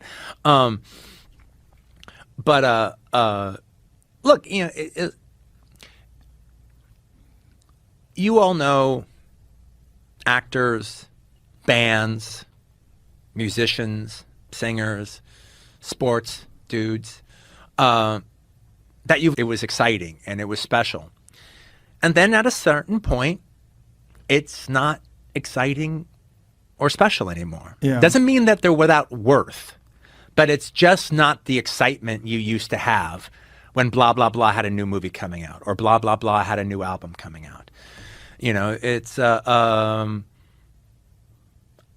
want to retire before I lose to Leon Spinks. Right. I don't want to lose to Leon Spinks. Right. Muhammad Ali. Yeah. Yeah. And leave you wanting more. And so it's not, you know, it's not like, okay, well, yeah, we'll go. Okay, forget about the shit he's doing now. But in the fucking day, that guy was the man. But you're on top of your game. That's what I don't understand. That's a good, the perfect But why time. do you think there's going to come a time where you're not on top of your game? Because I know about film history, and film directors do not get better as they get older. You know? But I have a theory on that. I just think that they just get too complacent. I don't think you're that guy. Look, I don't think I'm that guy. Look, I don't think I'm that guy either. But you know, it's almost like you're not saying this, but in the way back, fucker, we reject you. You don't reject us. We'll tell you when you're done. You don't tell us when you're done. No. We tell you. I love that you have this grand plan, because to me, it's very similar to the way that you make films, because you've got it all plotted out. And you've got an awesome ending to it. I kind of like that. Yeah. But as a fan, it bums me out, because I think you're better than you've ever been. I think you've always been awesome. But I think Once Upon a Time in Hollywood, there's no sign of slipping. Like, it's fucking fantastic. Well, that's the idea. But I don't think you're to stop when the mic still has it has like a 20-pound weight on it, and I drop it. Bam! Not a little fey kind of thing, and it bounces up a couple times and rolls away. No, boom. Do you have a plan for your life after you're done making films? Yeah, I've just had my first son with my lovely, gorgeous wife. And congratulations! Thank you. That's a weird trip, isn't it? And it's terrific. He's 15 months old. Oh wow! And he's the most charming human being I've ever met in my life. It's a trip. It's really it's really wild. He's I mean, it's like, and all the cliches I heard ended up being, I look at him and either he's making me laugh hysterically because he's just doing something funny, or I just get touched looking at him and I'm in tears. It's like I just go back and forth between laughing and crying because he touches me so much. That's amazing. Yeah, it's hard to explain to people that don't have children. It's a weird transformation that takes place in your mind and just this outpouring of love. And then I'm just, and he's in that 15-month period where it's like, as far as I'm concerned, he could just stay this way for the next 5 years. All right, just not get any older, just stay here. But that doesn't work that way. But the idea that that's like, he doesn't know what he looks like, and he doesn't care. Right. And when he smiles, it's not a conscious decision on his part. It's just because he saw something that makes him smile. Yeah. When he laughs, there's no thought behind it. It's it's like he finds Pure. it funny. It's pure. When he cries, it's the same thing. He's trying to communicate. Something bugs him. Yeah. It's just he's just so unself-conscious, and I just kind of adore that. That's awesome. So you're just going to be a dad? Yeah, it's like, I'm a writer, Right. So it's like, I'll write books. I'll write both, cinema books, so nonfiction books. I'll write books about cinema. I've written a play. I'll probably intend to do the play after I finish the first 2 books, and then we'll see how many more of those happen. And and then eventually I'll get around to doing. I'm not in a hurry to do the 10th one, but. Eventually it'll present itself to me. Is your process different for writing a film than it is for writing a book? In terms of is it more involved? Is it more satisfying? Well, I've only written 1 book, and it's based on a movie I did, so that was very specific. And I wanted to do a novelization because I was always a big fan of novelizations. They were like the first adult books I ever read when I was a kid in the 70s. So I kind of dug them out and started reading them again. Hey, the good ones are a blast. Maybe I should do one of these for one of my movies. And I wanted to write novels anyway, so that was a great way to start. But usually when it comes to a movie, is like I come up with an idea that's an interesting idea. I come up with a couple of characters that are interesting, and it usually deals with a genre that I'm fond of, and then so I think about it, Maybe it gets more clear in my mind, and the house. So it's like a little used record store with my vinyl collection. Then I go and I try to find music that could be right for the movie, and if I do that, well, that goes a long way. And then at some point, after thinking about it for a while, I sit down and write what would be the opening scene. And if I catch fire during the opening scene, I go, okay, well, I guess this is the next movie I'm doing. Wow, that's a cool way to do it. Yeah, that's why my opening scenes always are impactful, because that's me talking myself into it. That's me trying to get into it. So how do you come up with Once Upon a Time in Hollywood? Because you're fucking with a historical timeline. Yeah. And it's very satisfying and very exciting. Well, I worked on that piece for about 8 years because I wasn't in any hurry of getting it done. So I think I was actually either I was in I wasn't in Austin. I was in London doing promotion work on Death Proof when I think I wrote the first 2 things on Once Upon a Time in Hollywood, and it was actually written in book form then. I wasn't trying to turn it into a movie, and it was written in prose form, and I liked the idea of using this Hollywood knowledge I had that I could pour it into a story. And then so what I would do is, so it started writing, it became book form, then it became play for a little bit, and then it kind of metamorphosized into a script. And then in between projects, it's what I would do to get myself back into writing again.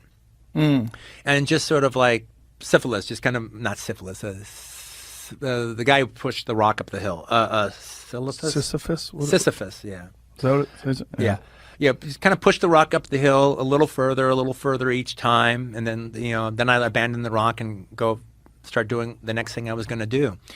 And after Hateful Eight, I figured that was going to be the same thing. I'd push it up to a certain point and then stop.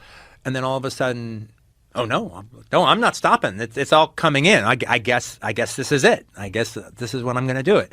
And so so then I just kind of finished it. But it was just this whole idea of making a movie that takes place in this time. I had the two characters, Rick and Cliff, and just dealing in that world.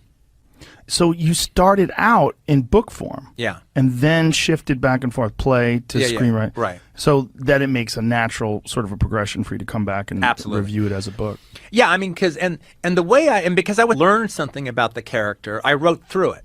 So it's always easy to put like Marvin, the agent, Marvin and Rick together, and then they could talk out any issues about his career. They could talk out any problems Rick had, just as a form of that dialogue. Like, for instance, in the book, it's not in the movie, in the book, when Rick finishes his Lancer episode, James Stacy, the character that Timothy Oliphant played, is, hey, Rick, after work, you want to go grab a drink? Yeah, sure, let's do that. And so they go to this bar in San Gabriel called the Drinkers Hall of Fame. Now, that bar existed in 1969 because my dad was a piano bar musician, my stepdad. He was a piano bar musician, and he used to play at that bar. And so I wrote like a 20-page scene of Rick and Cliff and James Stacy going to this bar, and they meet another actor that was a friend of my dad's, and my dad is even in the scene. He's the piano bar musician. They even bring me up. Rick gets an autograph for me because I'm a fan of 14 Fists of McCluskey. And so it all plays out, and it's like a lot, and it's really cool. Okay, well, I didn't even bother to type that up. I mean, that's not going to make the movie. What, in the third act, a 20-minute scene where they go to a bar and shoot the shit for 20 minutes? That's not going to make the movie. But it was rewarding writing it. It was fun writing it, and I learned a lot about the characters from writing it. So now when I'm writing a book, it's made to order. Were you obsessed with the Manson family? How much research did you do on what those folks did back then? Well, I did a tremendous amount of research. I read a bunch of different books on it. I mean, actually, I didn't read Chaos because it hadn't been published yet. I didn't read Chaos until Have you read it yet? Yeah, I totally read it. Isn't it fucking incredible? incredible? It's fantastic. No, I actually was even able to call up Tom O'Neill. Has a couple mutual friends, and so he sent me the book. Oh, wow! And I read it, and so I was more informed by that when I was writing the book. But I even actually was able to call Tom and talk to him about the book a little bit, and because I'd come up with some theories on my own, so I was testing some of my theories out on him, and I was even able to ask him a couple specific questions that could help me in the case of the book. So for people who don't know, Tom O'Neill worked on that book for more than 20 years, and it started off as an article that he was hired to write, and then in researching the article, he realized, like, there's or possibly imagined, including the CIA doing mind control experiments on prisoners with LSD. And it's amazing. It's an amazing book. It's an amazing piece of journalism. Yes.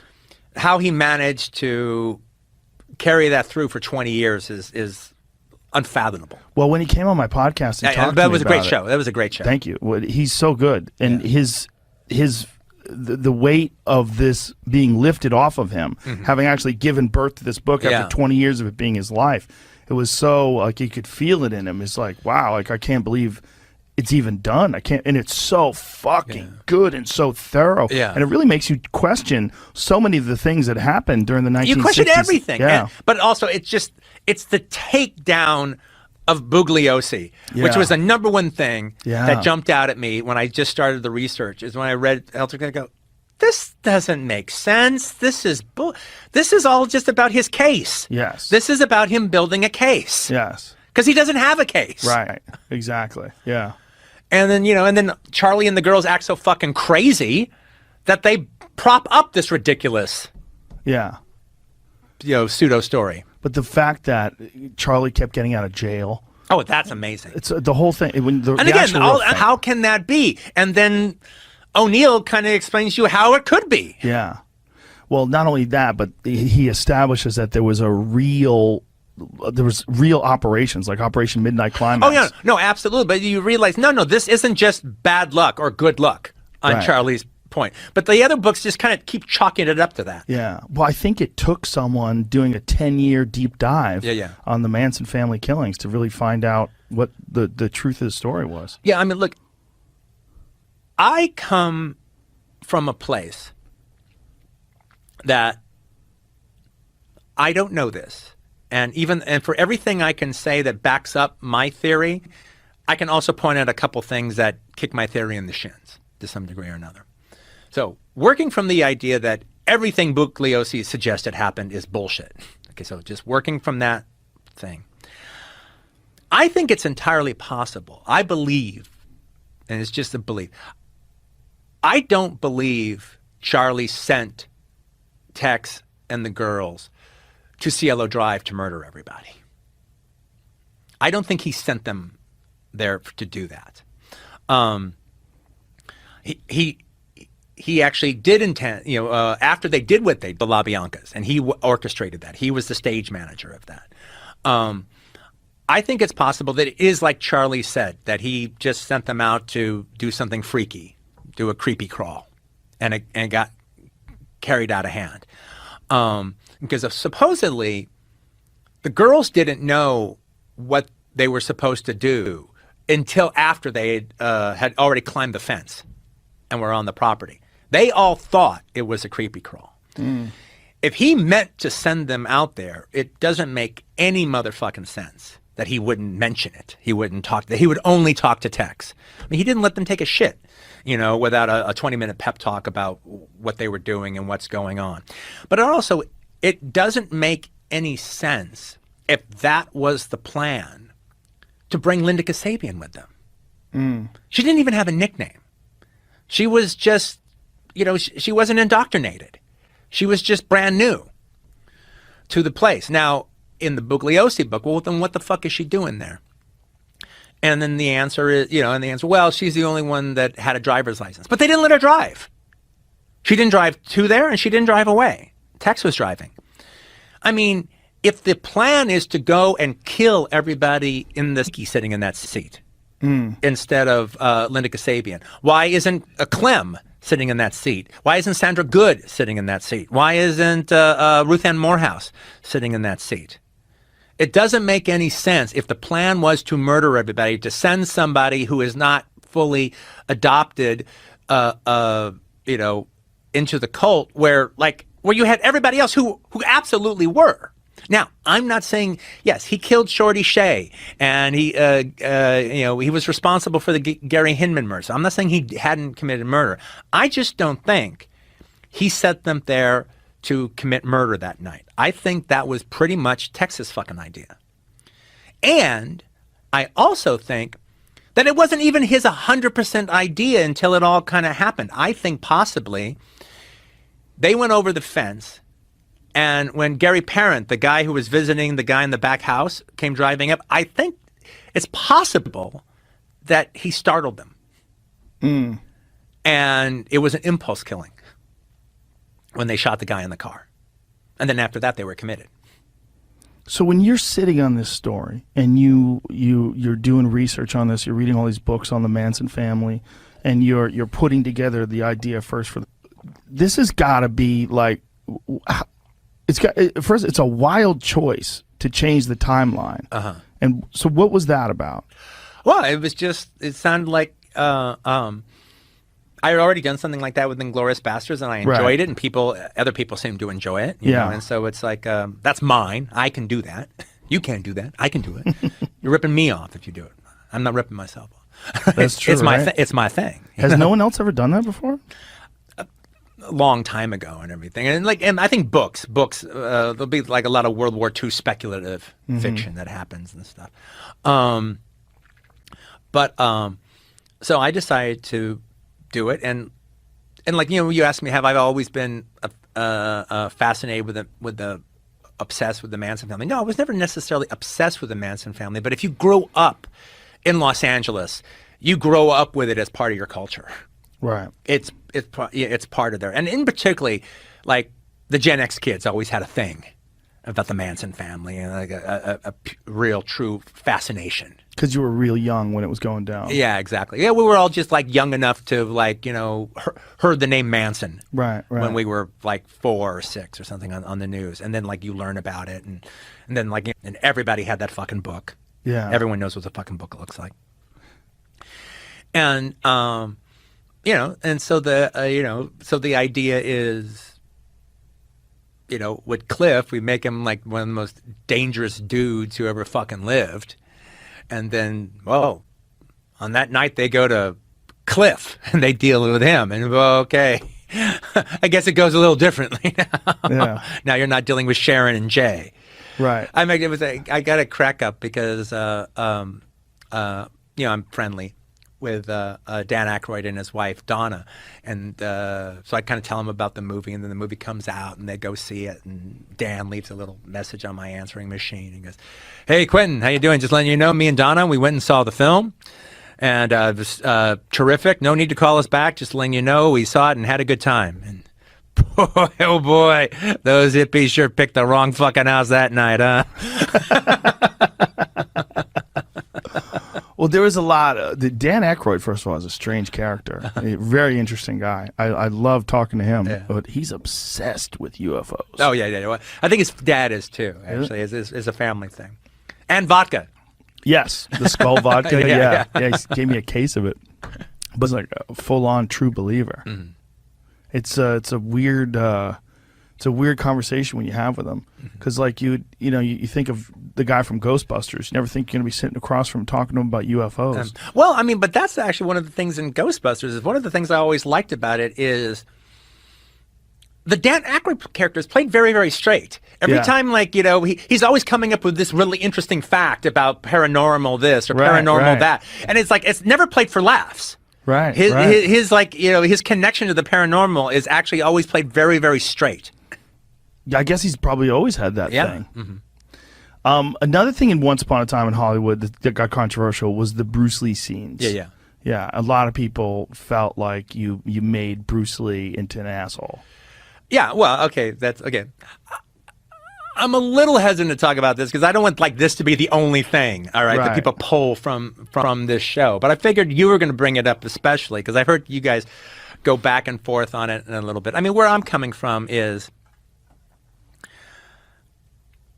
I can understand his daughter having a problem with it. It's her fucking father, all right? I get that. But anybody else, go suck a dick.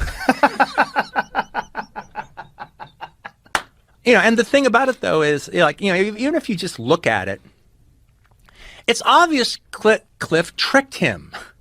That's how he was able to do it. He tricked him. Mm-hmm. You know, it's like it's explained more in the book, but the thing is, like, they do a 2 falls out of 3 contest. Mm-hmm. So Cliff loves shit like that, you know, and he has a method, and his method is to give the guy the first fall. Okay, do your fucking move, dude. Right. Let me see your move. All right, and he gives him no resistance whatsoever. The guy does the move. He knocks him on his ass. And Cliff, and there's like 4 different ways Bruce could have come at him the second time that Cliff would have had very little defense against. But most of the time, if a guy has a particular move and it looks like the guy's a lunkhead, just a big mouth, who can't really defend himself, they do the second move again. I mean, they do the first move again, second time. Well, now Cliff knows what it is. So he prepares for it, he pivots, he catches him, he throws his ass into the car. Right. You know, and now the third time will be the charm and he gets broken up. But he just tricked him. And Bruce appreciated it. Do you know about the history of Bruce Lee and Gene LaBelle? Yeah, of course. Did you research that before? Yeah, well, I've always known it and everything. Right. And like, well, the stuntman hated Bruce. Really? On Green Hornet. No, it's in Matthew Polly's book. And before that, it's always been known. That's why Gene LaBelle was brought on, to teach Bruce respect for American stuntmen. Bruce had nothing but disrespect for stuntmen. Really? And he was always hitting them. He was always hitting them with his feet. He was always tagging. It's called tagging.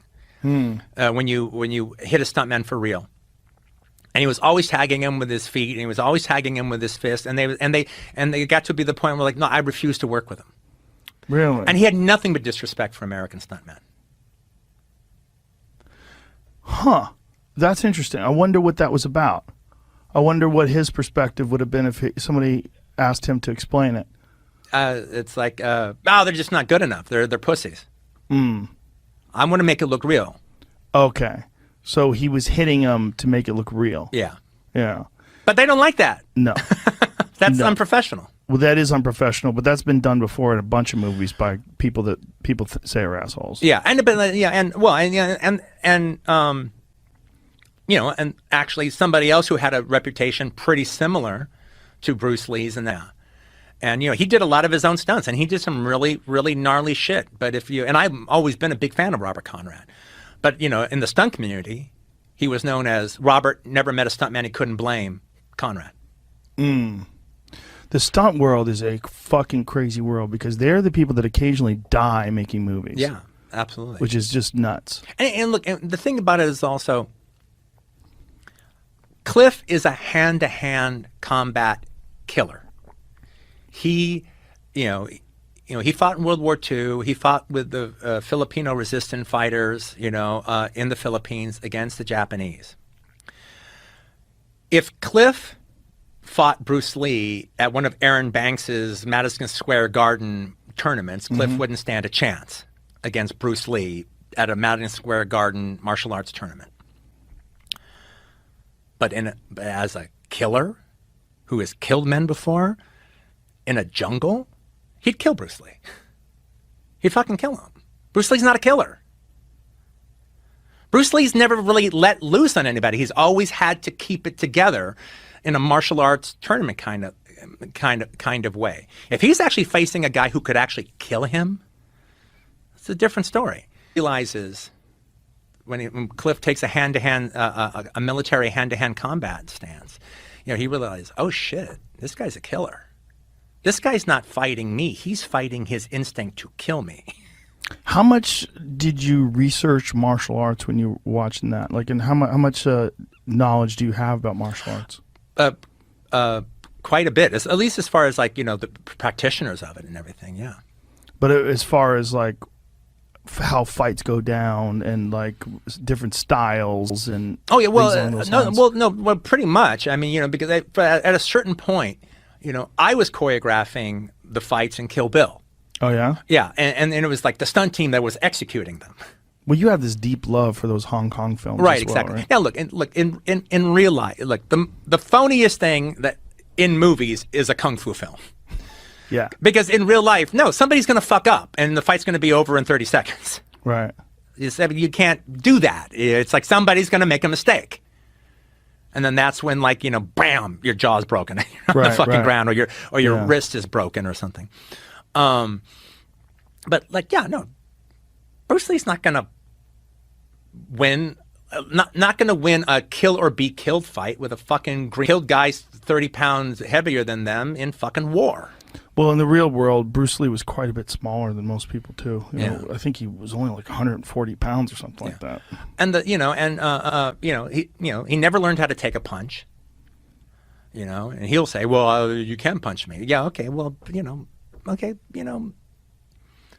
let me see you be Jerry Quarry. Fight Ali for 4 rounds with a busted jaw. Well, he's a tiny guy. There's no way that was ever going to happen. Well, exactly. But people talk about it like he's fucking Jesus. Yeah, people do.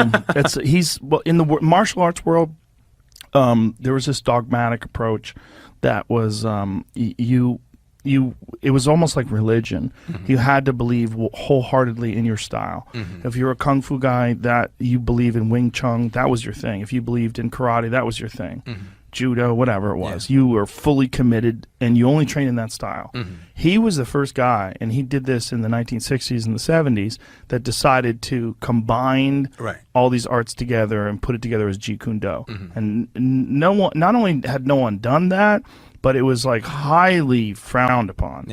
And look, and the thing is, I'm not putting him down. I'm actually a big Bruce Lee fan. I think, and the Dragon's a piece of shit, but he's ever made when he goes and fights the Japanese in the dojo, and that's one of the great action scenes of all time. And he is a magnificent athlete. there's no two questions. He may be, the greatest martial art practitioner as an athlete, as somebody who like went on a career, to promote it. But and it bugged him that he couldn't fight the way boxers fight. That they always had to do patty cake. They always had to hold their blows. He always looked at it as like, no, see, that's true combat. I want to do combat, and they won't let me do combat. But boxers do combat. But I was like, talking with Matthew Polly, who wrote the biography on Bruce Lee, and he goes, well, like you got to know that like the number one question Bruce Lee was asked all the time is, well, what would happen if you and Muhammad Ali fought? Right. And he had different answers. Sometimes it was, John Saxon would ask him on Enter the Dragon, and go, oh, are you kidding? That guy's hands are as big as my head. But then other times he had other answers. And it's like, Bruce didn't think anybody could beat him in a fight at the end of the day. All right. And, and he watched Ali's tape. He watched 16 millimeter films of Ali fighting. Okay, well, the trick is I got to be able to fight him without gloves, and I got to have kicking privileges. Okay, that would be the trick. Well, Ali he had that one fight with Inoki. Did you ever see that? I've heard of it, yeah. It's pretty wild. He had a boxing match where it was a fight. Inoki was allowed to kick him, but he did it off of his back.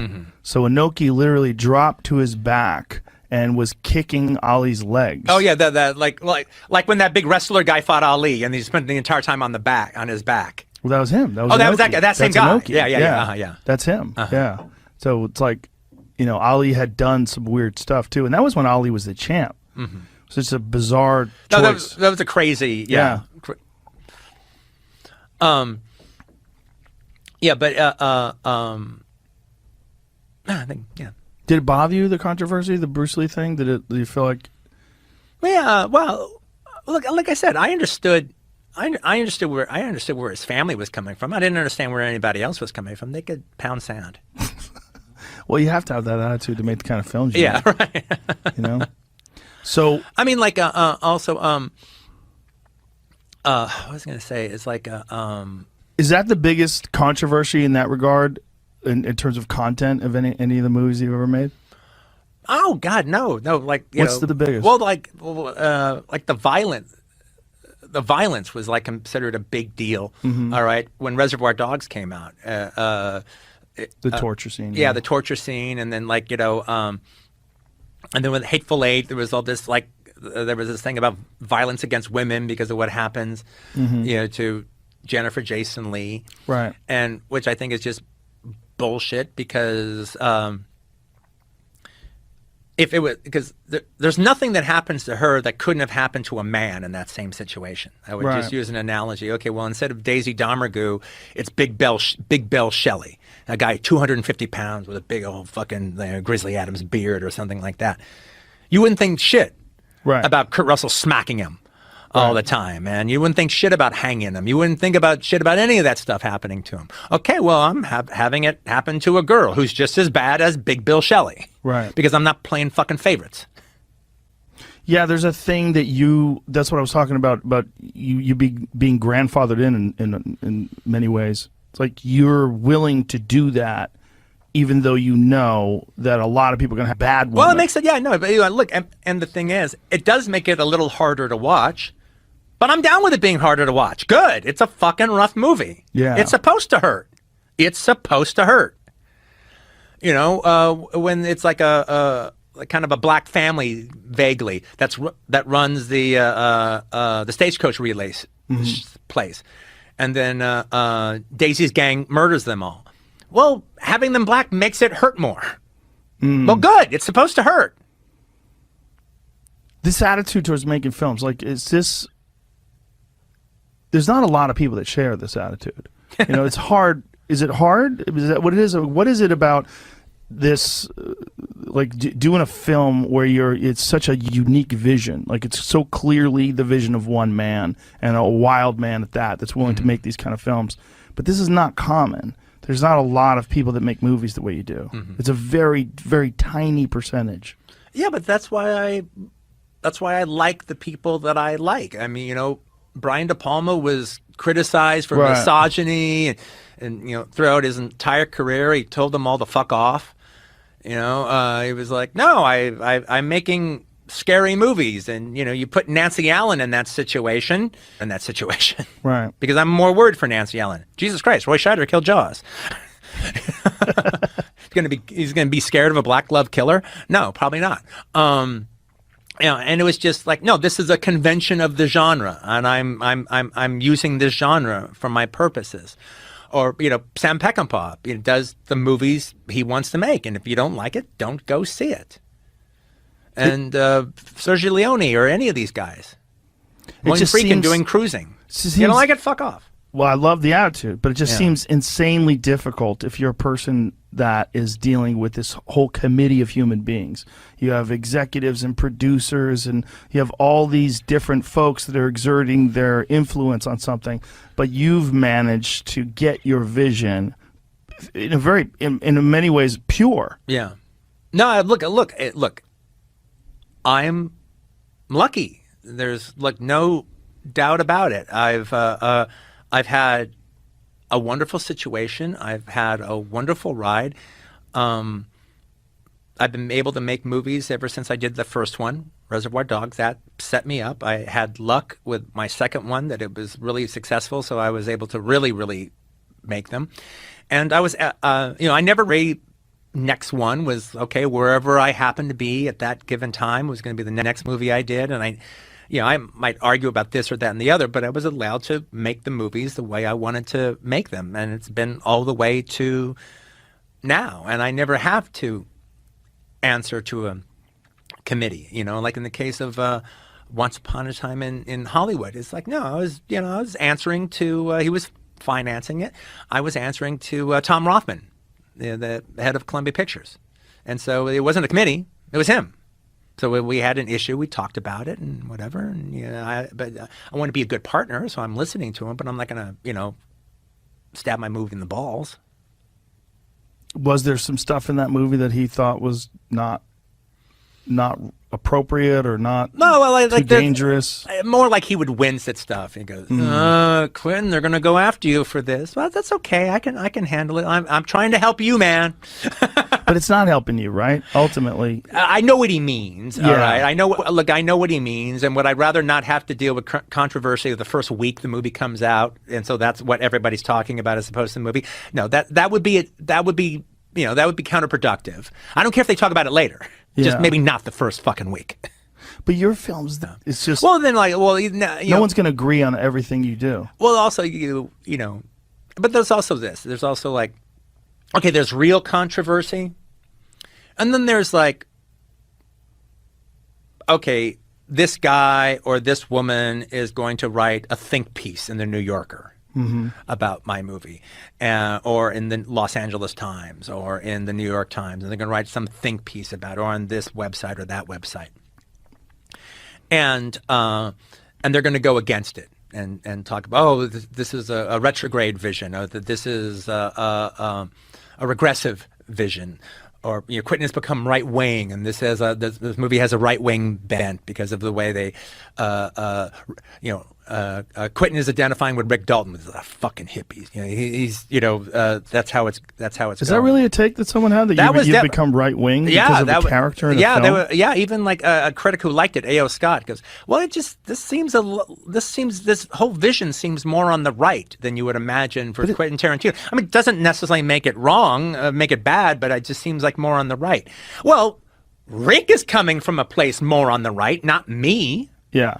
Per se, but I am telling the story through Rick's point of view. And then, they say something, well, how come they don't talk in the movie? How come they don't talk about the Vietnam War more? Well, basically the movie takes place between 2 days. Okay, well, they didn't bump into Jim Brown, right, on those 2 days. All right, they saw who they fucking saw. Yeah. During those 2 days. Well, they didn't have a conversation about Vietnam in those 2 days. I can't just deal with all the hot button issues if I'm set up in a thing between 2 days. Oh, Margaret Robbie doesn't talk enough. She spends the entire movie by her fucking self. I could have given her if you were just counting lines, I could have put Mr. Saperstein in the car, with her dog, and she could have just been having a running commentary with her dog about picking up Roman's dry cleaning and getting the book, and maybe I'll go see the movie. And that would have actually taken care of the line count, but it would have been bullshit. Right.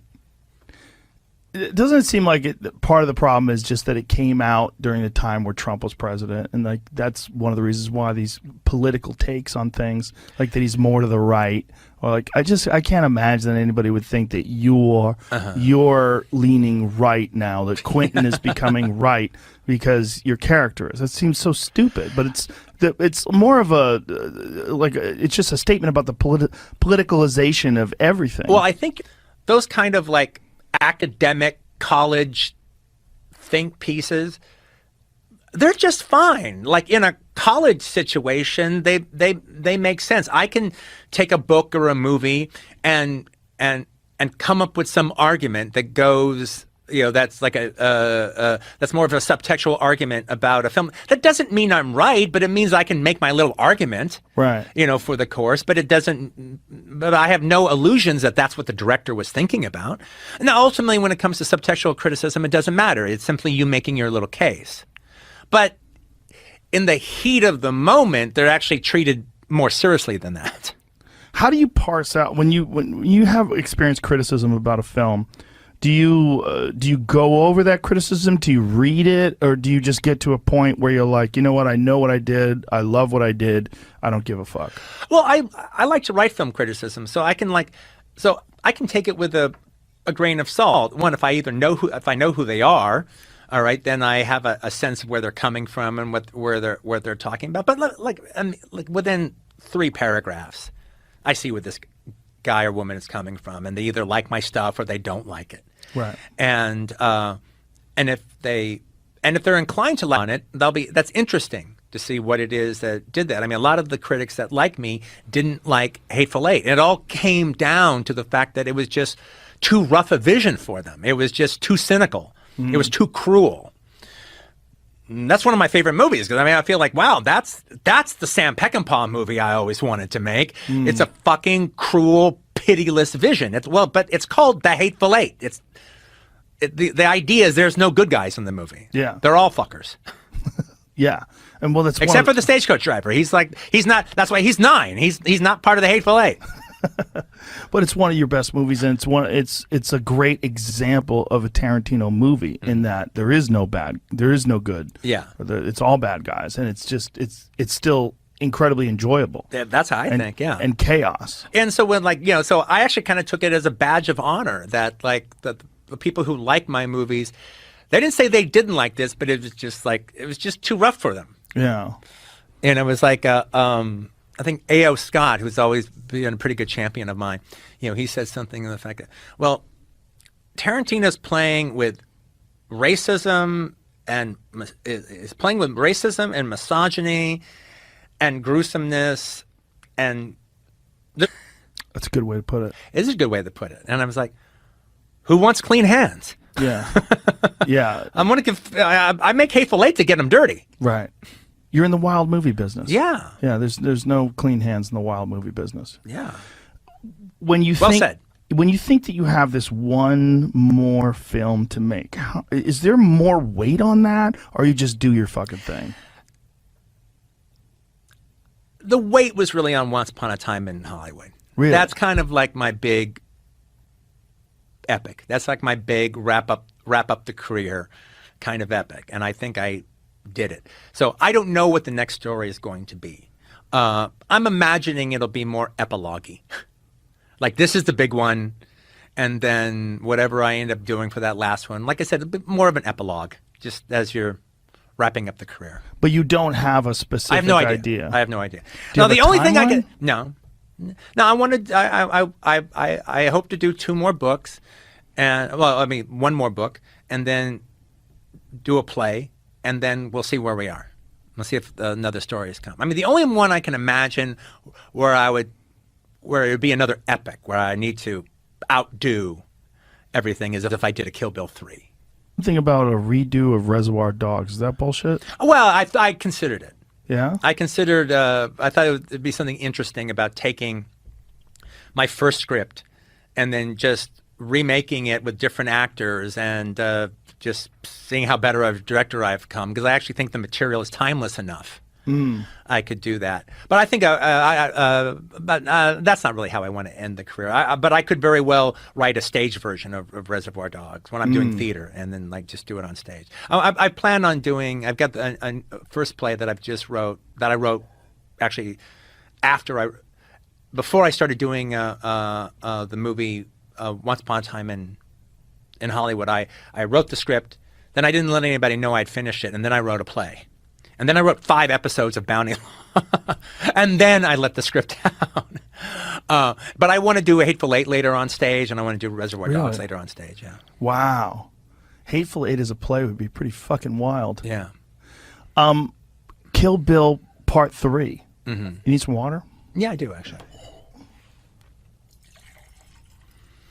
But I could see myself also doing, I don't know if I would do, I doubt I'll do novelizations for everything I've written, but I could see myself writing it would play well. Yeah, and like in the bookstore, it's already got its section ready to go in the mystery crime section and go right there under the T's. Now, with Kill Bill 3, I mean, you already have these 2 epic films. Is there like something that you felt was unresolved in the first 2, or would you like to revisit the characters? Well, I think it's just revisiting the characters 20 years later, just imagining the bride and her daughter Bibi having 20 years of peace, and like then that peace is shattered, and now like the bride and her daughter, bride and Bibi, are on the run, and just the idea of being able to cast Uma and then cast her daughter Maya in the thing would be fucking exciting. Yeah. No. And Elle Driver's still out there. Sophie Fatale got her arms cut off. She's still out there. Right. They all got Bill's money. Yeah. Actually, Go-Go had a twin sister, Shiaki. All right. And so, like, her twin sister could show up. What was David Carradine like? He was great. He was a great film. And I grew up on that show. Yeah, Kung Fu. Me too. It was wild seeing him in that movie. I was like, wow, what a great choice. But perfect Tarantino. Ended up casting him was because I read his autobiography around the same time that I was like doing, wrapping up the writing of Kill Bill. And he wrote a biography called Endless Highway. And it's one of the best actor biographies I ever read. He was a really, really terrific writer. The way he wrote, it was a little bit like Mark Twain. It was a little bit like Charles Dickens, and a little bit like Jack Kerouac, but also a lot like David Carradine. And he had this kind of Charles Dickens-like life, like from the time he was a little boy. So he's just kind of telling these stories, and they're just absolutely fascinating. What a life. And then as I'm reading, I go, wow, he could be Bill. And not just because of his lineage as Kwai Chang Caine, all right, but like he could be a real interesting Bill, and just even the fact that he's sort of like this, Eastern cowboy.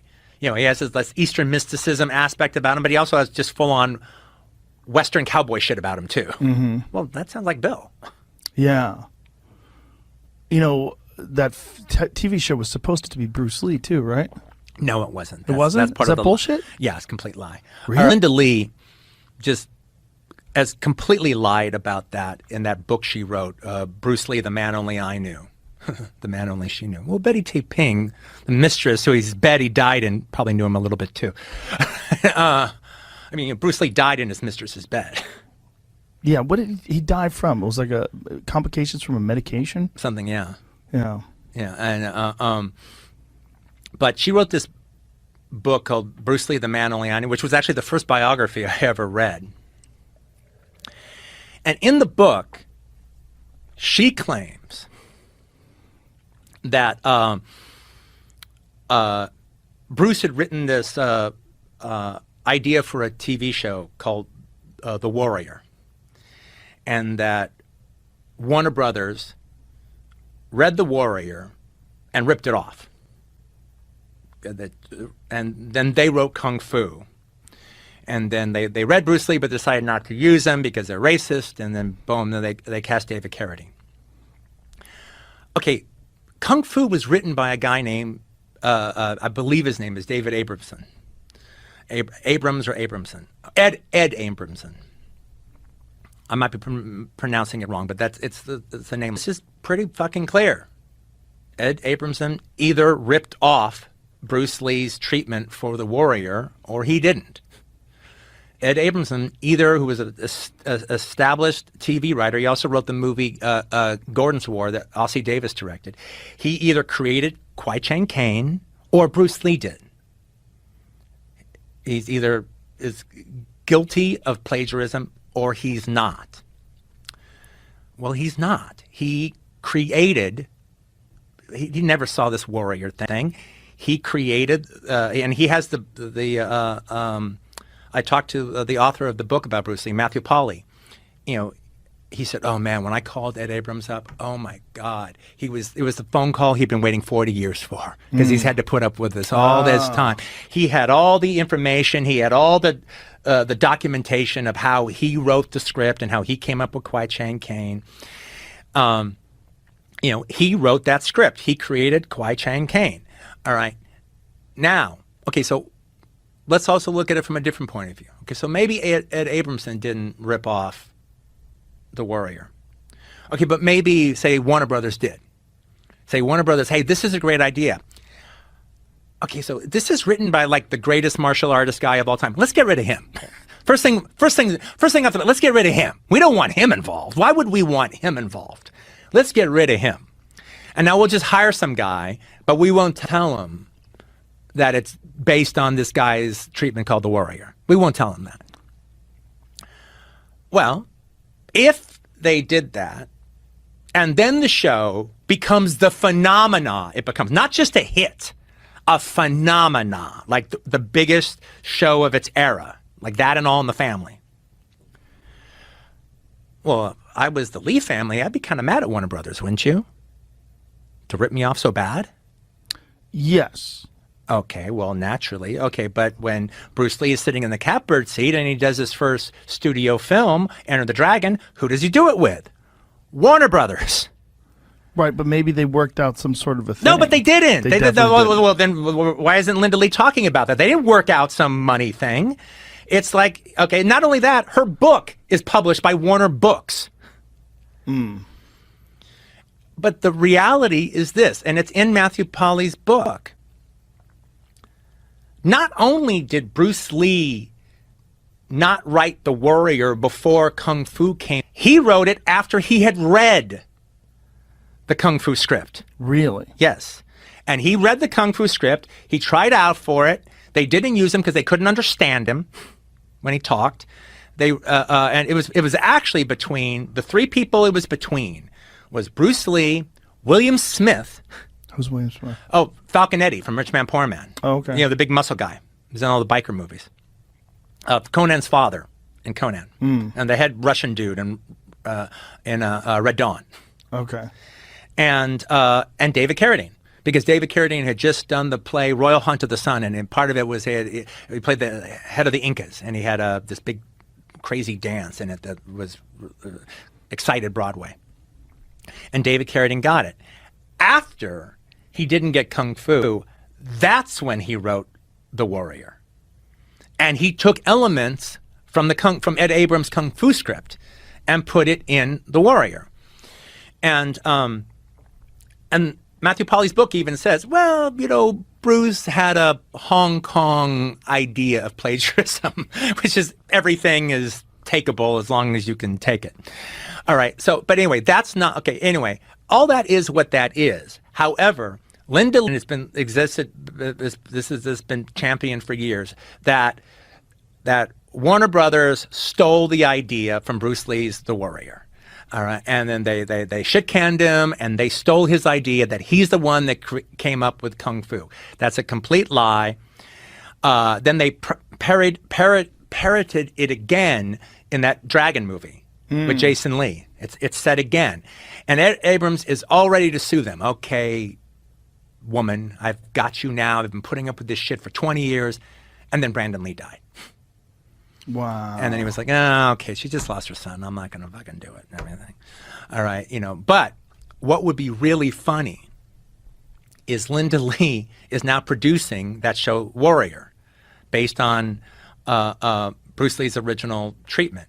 What would be really funny is if Ed Abrams, who wrote Kung Fu and has had this lie put out about him forever, if he sued them for plagiarism for the Warrior. Wow, that's a bombshell, dude. That's crazy. It's all backed up. It's all right there. I believe you. It's wild though. That's a wild take on history, because the history of film and Bruce Lee is such a pivotal. Yeah. Hey, look, I'm not putting Bruce Lee down in this. I'm just saying his wife is a liar. I'm saying his widow is a fucking liar. She lied about that. You know, it's either she's 100% telling the truth or Ed Abrams is, and Ed Abrams is. Is it possible that he lied to her and that she didn't know? What do you mean? That Bruce lied to her about the script? I mean, it's possible that Well, okay, you can say she didn't know. Well, she's the one writing a fucking book. It's Right. her job to know. But he might have told her something that's not accurate, and she went with it. I guess that's possible, but when you write it in a book, you take responsibility for it. You check out. Is your husband a loudmouth? Does he say a bunch of shit that's not true? Yeah. Damn, this is heavy. This is heavy shit for Bruce Lee fans. Yikes. Hey, Bruce Lee, as far as I know, Bruce Lee never said, hey, I came up with Kung Fu. It's Linda Lee's book who said it. I see what you're saying. Yeah. It's a claim in Linda Lee's book. That TV show for martial arts and it was just like when I was a kid, I mean, it was a giant show. I mean, everybody called everybody grasshopper when you're trying to make a profound point. No, not only that. It was like, you know, it happens every once in a while with TV shows where, like, when either way, like Lost. It does.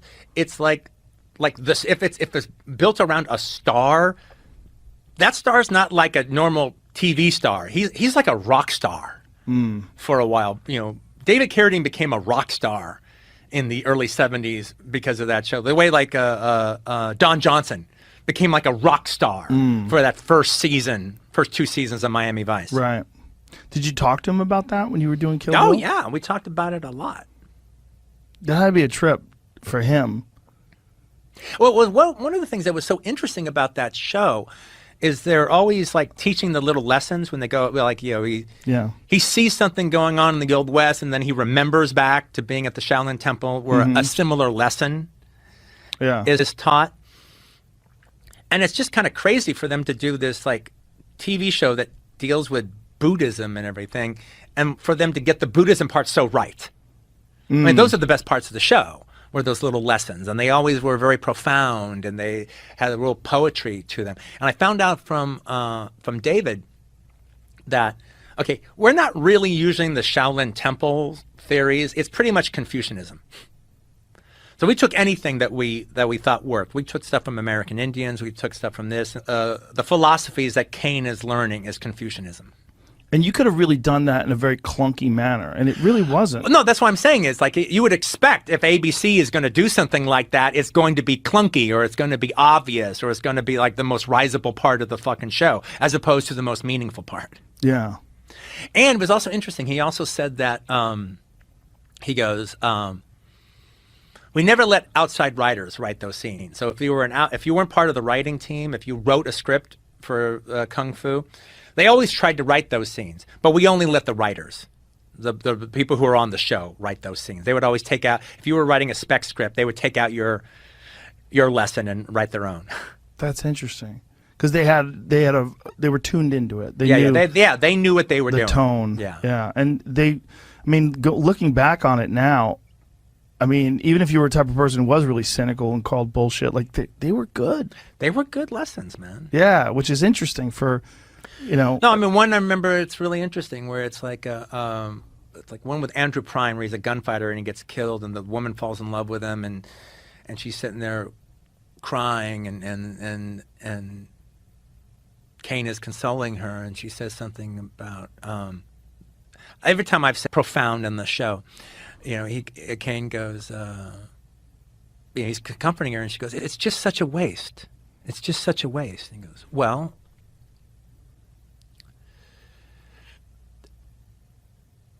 it's sad and it's loss. I don't know if it's a waste. It's loss. But in this loss, you're feeling pain. And the pain is reminding you what it's like to be human. And in that, there's gain. Wow. This is heavy for a time that was... It's synced up with like the $6 Million Man. Yeah, right? yeah. Think about what else was on TV at the time, Yeah. right? Or like the whole little, there's like the little moment when the young grasshopper is by a pool in the Shaolin temple, and he's crying, and Master Po, the blind one, Key Luke, comes up to him and goes, "Oh, grasshopper, what's with the tears? What's the matter?" And he goes, "Well, because I'm all alone in the world. That's what's the matter. My parents are dead. I'm all by myself in China. You know, I'm all alone." Okay, grasshopper, close your eyes. What do you hear? Listen. What do you really hear? Stream. Okay. What else do you hear? Well, I hear the birds and the trees. Okay. What else do you hear? You know, I hear the insects buzzing around. Silly boy, crying of being all alone in such a crowded place.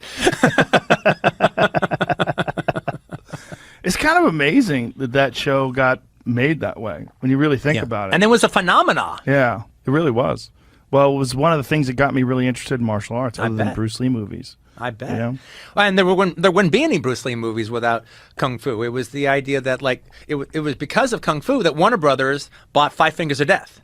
Really? Yeah, and released it. And that started the whole martial arts wave. And like Five Fingers of Death was the first one, and then they came out with Big Boss, which they called Fist of Fury, and then Chinese Connection, which was Fist of Fury that they called Chinese Connection. Yeah. It's interesting too because Kwai Chang Cain's take on violence was so reluctant. Yeah. And he was a completely different guy. Like he was this pacifist hero. Yeah. Who didn't really want money. He didn't want anything. He was just kind of wandering around homeless through the world, and occasionally he'd have to fuck people up. Yeah. Yeah, right. Like you had to be on his side because he was never the guy that was like, no. I really think he was one of the greatest characters in the history of television, and I really think David Carradine's performance in that was amazing. I mean, there is a reason why he became a phenomenon. It was because of David Carradine's performance. I mean, Bruce Lee was never the actor that David Carradine was, ever. No, he was amazing in that show, and it's kind of fucked when you're a guy that's playing a character like Kwai Chang Caine. You stay that character to people. Yeah. And it's very difficult for a guy like that to break out of that and then go off to do something that's.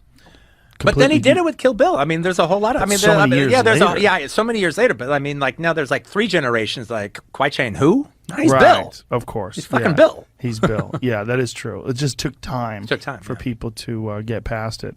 But for so many, they're imprisoned by these massive roles. Like no matter what they do, they can't escape the gravity of what that first big breakout role was. Yeah, but even just to say what I was saying before, it's like okay, so when like the show goes off the air, and then about like 10 years later. They do a big TV movie, like The Return of Kung Fu. And then who's the co-star in it? Literally, his sidekick is Brandon Lee. Well... Oh, yeah, that's right. I forgot about that. Okay. They ripped off my dad's story, and everyone became millionaires. They go, oh, yeah, let me co-star on that. No. Well, maybe. She's a liar. Wow. Shots fired. Shots fired, ladies and gentlemen. I forgot about that second one, the second season. Yeah. I completely forgot about it. Not that. Was it subpar? Not that. No, that was not a bad movie. Not that Kung Fu: The Legend Continues. What was that? That was a crappy show where all of a sudden now Kwai Chang Caine is in the 90s. And it was like done in... Was that Carradine too? Yeah, it was Carradine. That's what I'm thinking of. Yeah, no, they did a TV movie. Oh. I don't know, 80 or 81 or something like that. And it's like, still takes place in the Old West. And it's Kwai Chang Caine, and he meets Brandon Lee's character. No shit. Huh. And the other thing I know Carradine from was he was in one of the Chuck Norris movies. What was it, Lone Wolf McQuade? Yeah, Lone Wolf McQuade. Yeah. When they have the spaghetti western, Yeah. like cool fight. That's a cool fight. That's a cool fight. That's a really cool fight. Well, Chuck Norris had some underrated fun movies. Yeah. No, he Yeah. did. Yeah, it's some cool ones. I'm a big Invasion USA fan. Oh, no kidding. Wow. Invasion Well, USA. I'm also a really big Silent Rage Michael Myers from Halloween. Yes, that's right. That's a fucking terrific movie. That's a terrific Chuck Norris movie. No, he did some classics for sure. When you look back at all this that you've done, and I mean, do you look back on it with satisfaction? Is there anything you'd want to do differently? No, I mean not when it comes to the movies. No, I mean, if I don't have satisfaction with my career, God, who would? I mean, I've just had such a wonderful situation, and like I said, being able to play this game at this level, I mean, look, I started out in '91 or whatever, '92, at the Sundance Film Festival it was a big year that year, so it was like 3/4 of the movies that played at Sundance all got released theatrically. And the directors all kind of became known to some degree or another. And it was like the beginning of the whole American independent new wave thing. And I thought that all of us would be making movies for the next 30 years. And some of them did well and everything, but, now cut to 30 years later, there's not many of them, almost none of them, except for Robert Rodriguez and a lot of them haven't made movies in 5 or 6 years or longer, or they're directing episodic television.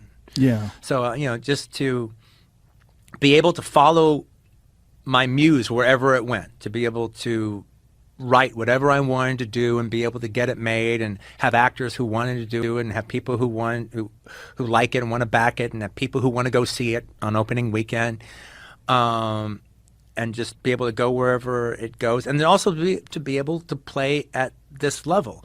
We made Once Upon a Time in Hollywood for $95 million. I was able to shut down Hollywood Boulevard and recreate it back to 1969 without using CGI. That was pretty amazing. Yeah, the CGI thing, it really bugs you, right? Yeah. What about, did you enjoy Alita, Robert Rodriguez's film? I have to say I haven't seen it because I wanted to see it in 3D and I missed it in 3D. So now I got to get over that and just I fucking loved it. Yeah. It's really good. It's really good, and it's crazy how good the fucking CGI is now. Yeah, well, no, also that is what that is. It has to be. Yeah, exactly. Yeah, because it's not. I mean, she's not even it's like a real person playing the role, but then they're painting Yeah. this keen-eyed character. Right. Well, in this, I mean, I don't want to get embodied. Yeah. You have to. Right. It has to be CGI. But is there ever a possibility of a story that would appeal to you so much that would have to be done that way that you'd be interested in just at least thinking about it, engaging in it, entertaining it? Well, yeah. I don't know if I would do this, but there's certain this kind of science fiction thing, that kind of science fiction. It'd be a wild way to go out. Yeah, it would be interesting. Flip people right on their head. Yeah, but at the end of the day, at the end of the day, you're either doing it on set or you're not doing it. You're either capturing it in camera or you're not, and that's it. It's about capturing it on camera. It's not about coming up with a car chase with 2 unreal cars that were made in a computer. No, it's about smashing metal into metal and see what the fuck happens. And it's about real stunt people doing real shit. Yeah. All right. And it's about building real sets, not like, well, a little bit of the set and then the rest is all created and the rest is green screen. No, I like building big sets. I like I like doing things for real. I mean, that means something. A movie a movie but now in a world where it probably never would have been done that way if done now, that is really impressive is if you look at Remy Harlan's Cutthroat Island. It's fucking amazing. I mean, especially in today's world. I mean, they spent a lot of money on it. It was a big flop, but man, they do magnificent action scenes in it that are just fantastic. And they're on real ships, not some bullshit. They're on a real ship and they build entire towns and have carriage chases through it, and you know, and you see Gina Davis practically break her fucking neck doing all this wild ass shit. I mean, that's a fucking movie. Yeah, I'm not familiar with that. Yeah, it was like this huge flop for Carolco, but like you look at it now, and it's just, I mean, it's terrific. What year was this? It's like 80, like 88. 90, 96 or something like that. Oh wow. But there's this big chase, a big carriage chase through this town in the movie that's just, I mean, it's just balls fucking out. Well, I guess probably the that's a big chase. Jesus Christ. And it's like fucking her, like she's holding the horses, that. man. Yeah, you could tell. And there's a lot of wild explosions going on, literally right behind her. Yeah, and like, Frank Langella's the bad. Remember him from it? Yeah, he was Dracula. Dracula, right? Yeah, that's right.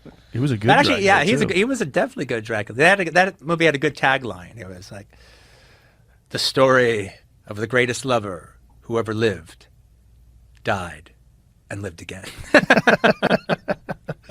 Speaking of Dracula, one of my favorite movies that you were in was you acting in Dusk Till Dawn. Oh yeah, for Robert. That was a fucking creepy character, man. Yeah, that was a weird ass character. You played, and it was such a strange dynamic between you and George Clooney, because George Clooney, being your brother, was trying to protect you, but you were clearly a fucking psychopathic murderer. Yeah, absolutely. And you played it so well. Oh, thank you, man. When you were telling the girl to come sit on the bed, I was like, oh Jesus. I remember watching that, and then you played one of the creepiest fucking murderers in any movie ever. Well, I played that character really seriously, as far as like he's a schizophrenic. Yeah. And I tried to play that as realistically as possible. But one of the things that was so funny is, like, you would see how fucking crazy I am, but then you would see George trying to take care of me, and you actually kind of almost had sympathy for, like, George's character. Woman up. Yeah. Yeah. But like you're like going, oh, when they hug each other. It was very complicated. Yeah. Yeah. Well, this is almost like two movies. It's like that movie is like this really tense, dramatic, dangerous movie with these really bad guys that have kidnapped this family, and then all of a sudden it's a fucking crazy, funny vampire movie. Yeah. Like out of nowhere, right? It becomes comical. Yeah, exactly. It was a weird movie. Yeah, it was. Yeah, that's how it was always supposed to be. Did you enjoy that kind of acting? And did you ever think of like doing more of that? Well, I did think about doing more of that. I'm kind of glad it didn't work out that way. All right, but that was the one that I really had a good time doing. I really liked playing the character. I loved working with Robert, and I was one of the producers on the movie. So it was great, like being involved with a movie that I had written and that I was a producer on. I was playing this wild character. We had a lot of fun people making it. The crew was great, and we just had a ball. But it wasn't like my next movie as a director, so I didn't have to worry about shit. Yeah, I didn't have to worry about making my day or anything. But it was also you were really good at it. Like you've done the cameos in your films, but it's like funny. Yeah. Like here's Quentin Tarantino in his movie. Here's Quentin Tarantino, the bartender. Film, you were a pivotal key character, and it was very important that we believed you were out of your fucking mind. Oh yeah, no. I think that's my best character work I ever did in a movie. Admittedly, I would have liked to have done more of that, but they just didn't seem to be in the cards. Is that anything that you would consider doing now? Somebody contact Everyone's you just yeah. I don't think so. I mean, like I think everyone kind of jumps on it when I do anything like that, but also time has kind of passed. I don't want to be on somebody's stupid movie. You know, I don't want to, like, don't fax me fucking call sheets, and now I got to get up in the fucking morning. That's hilarious. And like, you know, I've got a wife and a son. I can't spend 9 hours a day on your stupid fucking movie. I get it. No, I get it completely. There was a time, but that time has passed. Right. I actually had an interesting situation though, because it was like during that time I was really looking for more roles, and they didn't really necessarily happen. Then I go and do Kill Bill, and that Kill Bill is kind of what helped me get this attitude, because I was really putting myself, really everything into Kill Bill, and finally it was like, well, you know, of course I'm putting myself into it because everything means everything to me. So it's like, do I really want to be on a set where I don't care as much as this? Well, the answer is probably no. A little heavy at that time. And so I'm totally hating doing the press for Kill Bill 1 because I'm too heavy. All right, so then I'm editing Kill Bill 2, and so I lose a bunch of weight and everything, so I look much better. And now I'm really looking forward to doing the talk shows and doing the photo shoots because I feel better about myself. And I go and I do the talk shows, and I kill. I absolutely kill. I'm charming and I'm funny and whatever if you like me anyway, I do a good job. And the talk shows really, I make a good impression. Then all of a sudden I start getting all these acting roles because I did so good on the talk shows. And they're like legitimate acting roles with like some really like George Romero and Wim Wenders and all these like really kind of interesting stuff is coming down the pike. And I got offered the main bad guy in this like Western with Salma Hayek and Penelope Cruz that Luc Besson was producing. But at the time, I started going out with Sofia Coppola. And she was like, what? You're going to like go and act in somebody's stupid movie? No, you're gonna take care of me. I'm your girlfriend. We're hanging out together. You're not gonna go to Arizona and do some stupid Western on somebody's fucking movie. No, you're my boyfriend. We're gonna hang out together. I go, yeah, you're right. Here we go. Wow, that's interesting that she didn't want you to do it.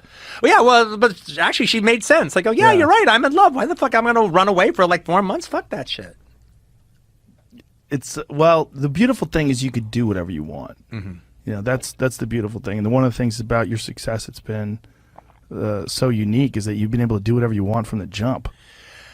Like it's just, I'm just like really fortunate, and like I just hope that. But it's a lot of things. Well, right? Yeah, it's not just fortune. No. It's courage. No, I'm not throwing that away. No, it is. But what I guess my point is, no, I'm not just putting it up to luck. What they say, luck is when preparation and opportunity meet. But I just hope that when it's said and done, that this wonderful situation I had, that people think that I handled it well. I had a good situation and I lived up to it, and I use it to its best advantage. Do you ever speak to or in front of young filmmakers and try to impart your philosophy and your story and how you've done this and how you managed to stay true to your vision? I did earlier. It's maybe something to do with when you're a little older, and then you kind of have more of the master classes and everything. And I think it's something I would be more comfortable talking about the career when it's in the rearview mirror. But other than this here, I mean, have you done a long form conversation like this before? I haven't. I've early in my career, I did a couple of master classes, but then I just decided, no, save that for later. But if I was a young filmmaker, this would be so valuable for me. Mm-hmm. It's like if someone could sit down, and listen to George Carlin talk about how he wrote stand-up. Yeah. Or Richard Pryor. Well, again, like I said, when it's in the rearview mirror, I'll be more open to it. Well, I'm just glad you did this. Just thank you. To people. Well, I don't know if this is a master class, but you've just been asking me interesting, deep tissue questions. But it's whether it's a master class or not, it's like people get insight into what it must have been like to be you, to be this guy who's working at a video store who's just a massive fan of films. Because you would just watch all the films while you worked there. Yeah. Right? And then you decide. Well, I had I can't, again, we were living through this horrible time in the 80s, so I was not seeing the movies that were in my head. I was not seeing them reflected by the movies we were seeing. You would see one thing, interesting, that was cutting edge. But then they took it back, a few scenes later. I mean, it was funny. I actually just was making a list the other day. I was thinking it could be an interesting book to write because the cinema book I'm writing is about New Hollywood. So it starts in 1967 and ends in 1981, which is, I think, the end of the official New Hollywood. But I was thinking about if I was going to write a cinema book that takes place during the 80s, which takes place during my video archives years. I'd pick about 15 movies that we would call video archive movies. And wouldn't be talking about Blue Velvet or E.T. or a lot of the set movies, Die Hard, that people love in the 80s. Okay, those are what they are, and they're terrific. I'm putting them down. But we were after a real chancy cinema with balls, and this was a ballless decade. But every once in a while, a movie would pierce through. And it would be like, oh, wow, that was fucking terrific. And you would see how the critics would like have a conniption about it. But like to us, this was the real noise. This was the shit. Right. And we loved it. And it was something like, like Year of the Dragon would come out. And that was with Jeff Bridges and Andy Garcia. That was fucking fantastic. What was something else? Paul Verhoeven's Flesh Plus Blood with Rutger Hauer. That was fucking amazing. Was To Live and Die in L.A. around that era? To Live and Die in L.A. was during the time. Manhunter. Oh yeah, Michael that's Mann's right. Manhunter. The first of the the first of the Hannibal Lecter thing. Yeah. And William Peterson just terrific as fucking Will Brown. Yeah. So like those were. I was thinking about writing a book where it's like I would just deal with like those 15 movies because it's like they just Near Dark, Catherine Bigelow's vampire movie, Near Dark. That's has a like great a massacre, fucking movie. the fucking massacre scene in the diner, which was like, oh my god, that's like not vampires, that's like the fucking Manson family. Yeah. Just walked into this bar and just massacred everybody. Bill Paxton was great in that movie. Just that was fantastic. a great movie. It was a great movie. Now, no scene was quite as good as the massacre scene, but it didn't have to be. Right. That massacre scene was great enough for. I saw that film 5 times just for that scene. Yeah. Yeah, a lot of people aren't even aware of that movie anymore, right? Yeah. So it would be interesting to come from like this horrible decade and to pick out like the 15 movies that for us that's what we're living for. Yeah. Now the only movie that I would see scenes in movies that it would be like, oh, I would like to do a scene like that, or that would be cool. But the only movie that kind of approximated the kind of movies that I later made or that I thought about or the movies I was making in my mind was Jim McBride's remake in '82. Jim McBride's remake of Jean-Luc Godard's Breathless. The Breathless with Richard Gere. That was about as close to a Quentin movie as I had ever seen. Really? At the theaters. Because his character is a complete fucking asshole.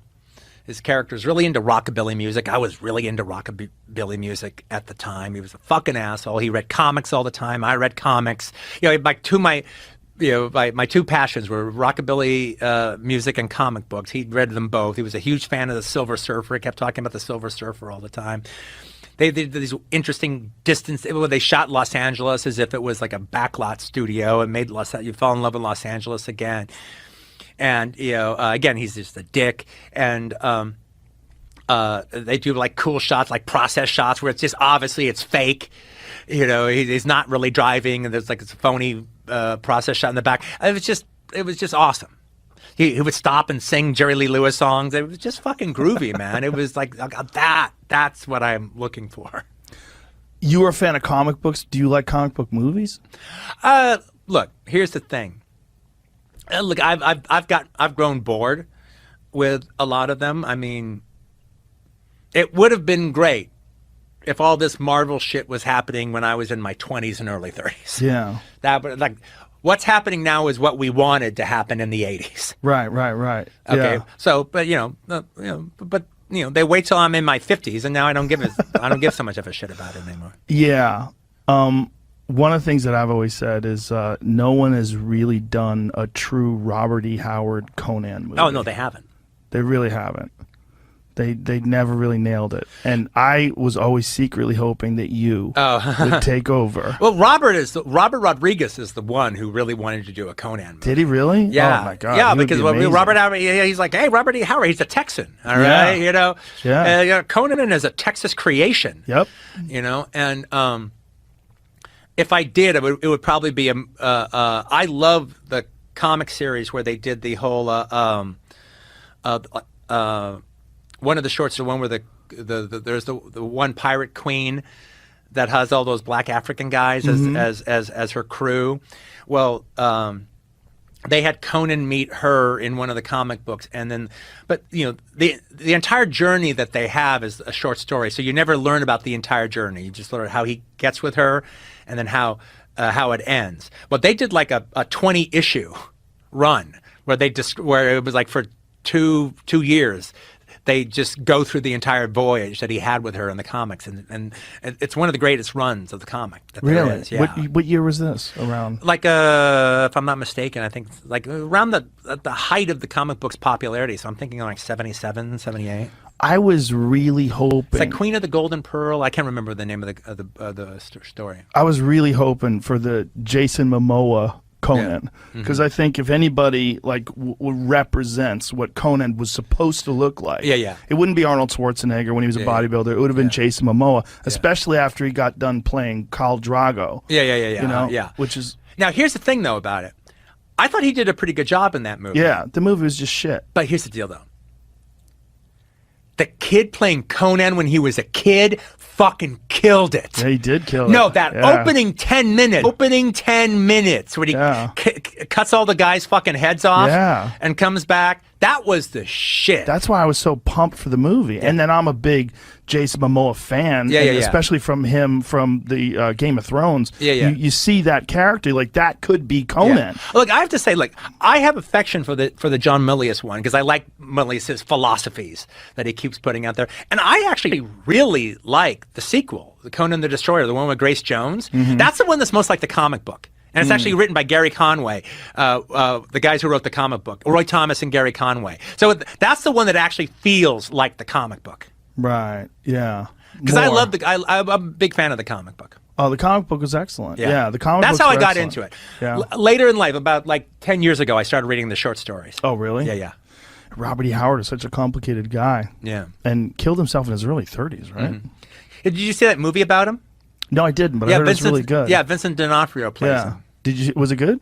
It was pretty good. What is it called? All This and the Fireworks. Oh, okay. I'll check it out. And he's like, it's kind of cool because he's got, I think it's Renee Zellweger in the film with him, and he's describing who Conan is, and but it's like the 40s, so like there's no frame of reference at all. Yeah, right. It is crazy. He tried a couple other ones too, right? He had Call the Conqueror. Yeah, he had Kroll, and he had Red Sonja.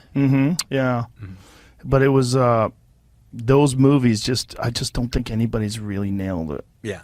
If Robert Rodriguez, was he really interested in doing that? He was going to do it. Why doesn't he fucking do it? I don't know. And you know, it's like he had a couple things he wanted to do. He wanted to do Barbarella for a while. Ooh. But he really wanted to do Conan, and like really the idea that Robert E. Howard was a Texas artist, that's important to Robert. Yeah. That's important to represent Texas. And he loves the idea that Conan is a Texas creation. That is pretty cool. And Robert Rodriguez is the perfect guy to do it too. Yeah. You think about it. If not you, him. Yeah. Same sort of in my mind. You know, listen, I've taken up a lot of your time, and I really, really fucking appreciate you being here, man. Oh, it's really my cool. pleasure. I had a really good time, man. I enjoyed it very much. And your book, Once Upon a Time in Hollywood, is out.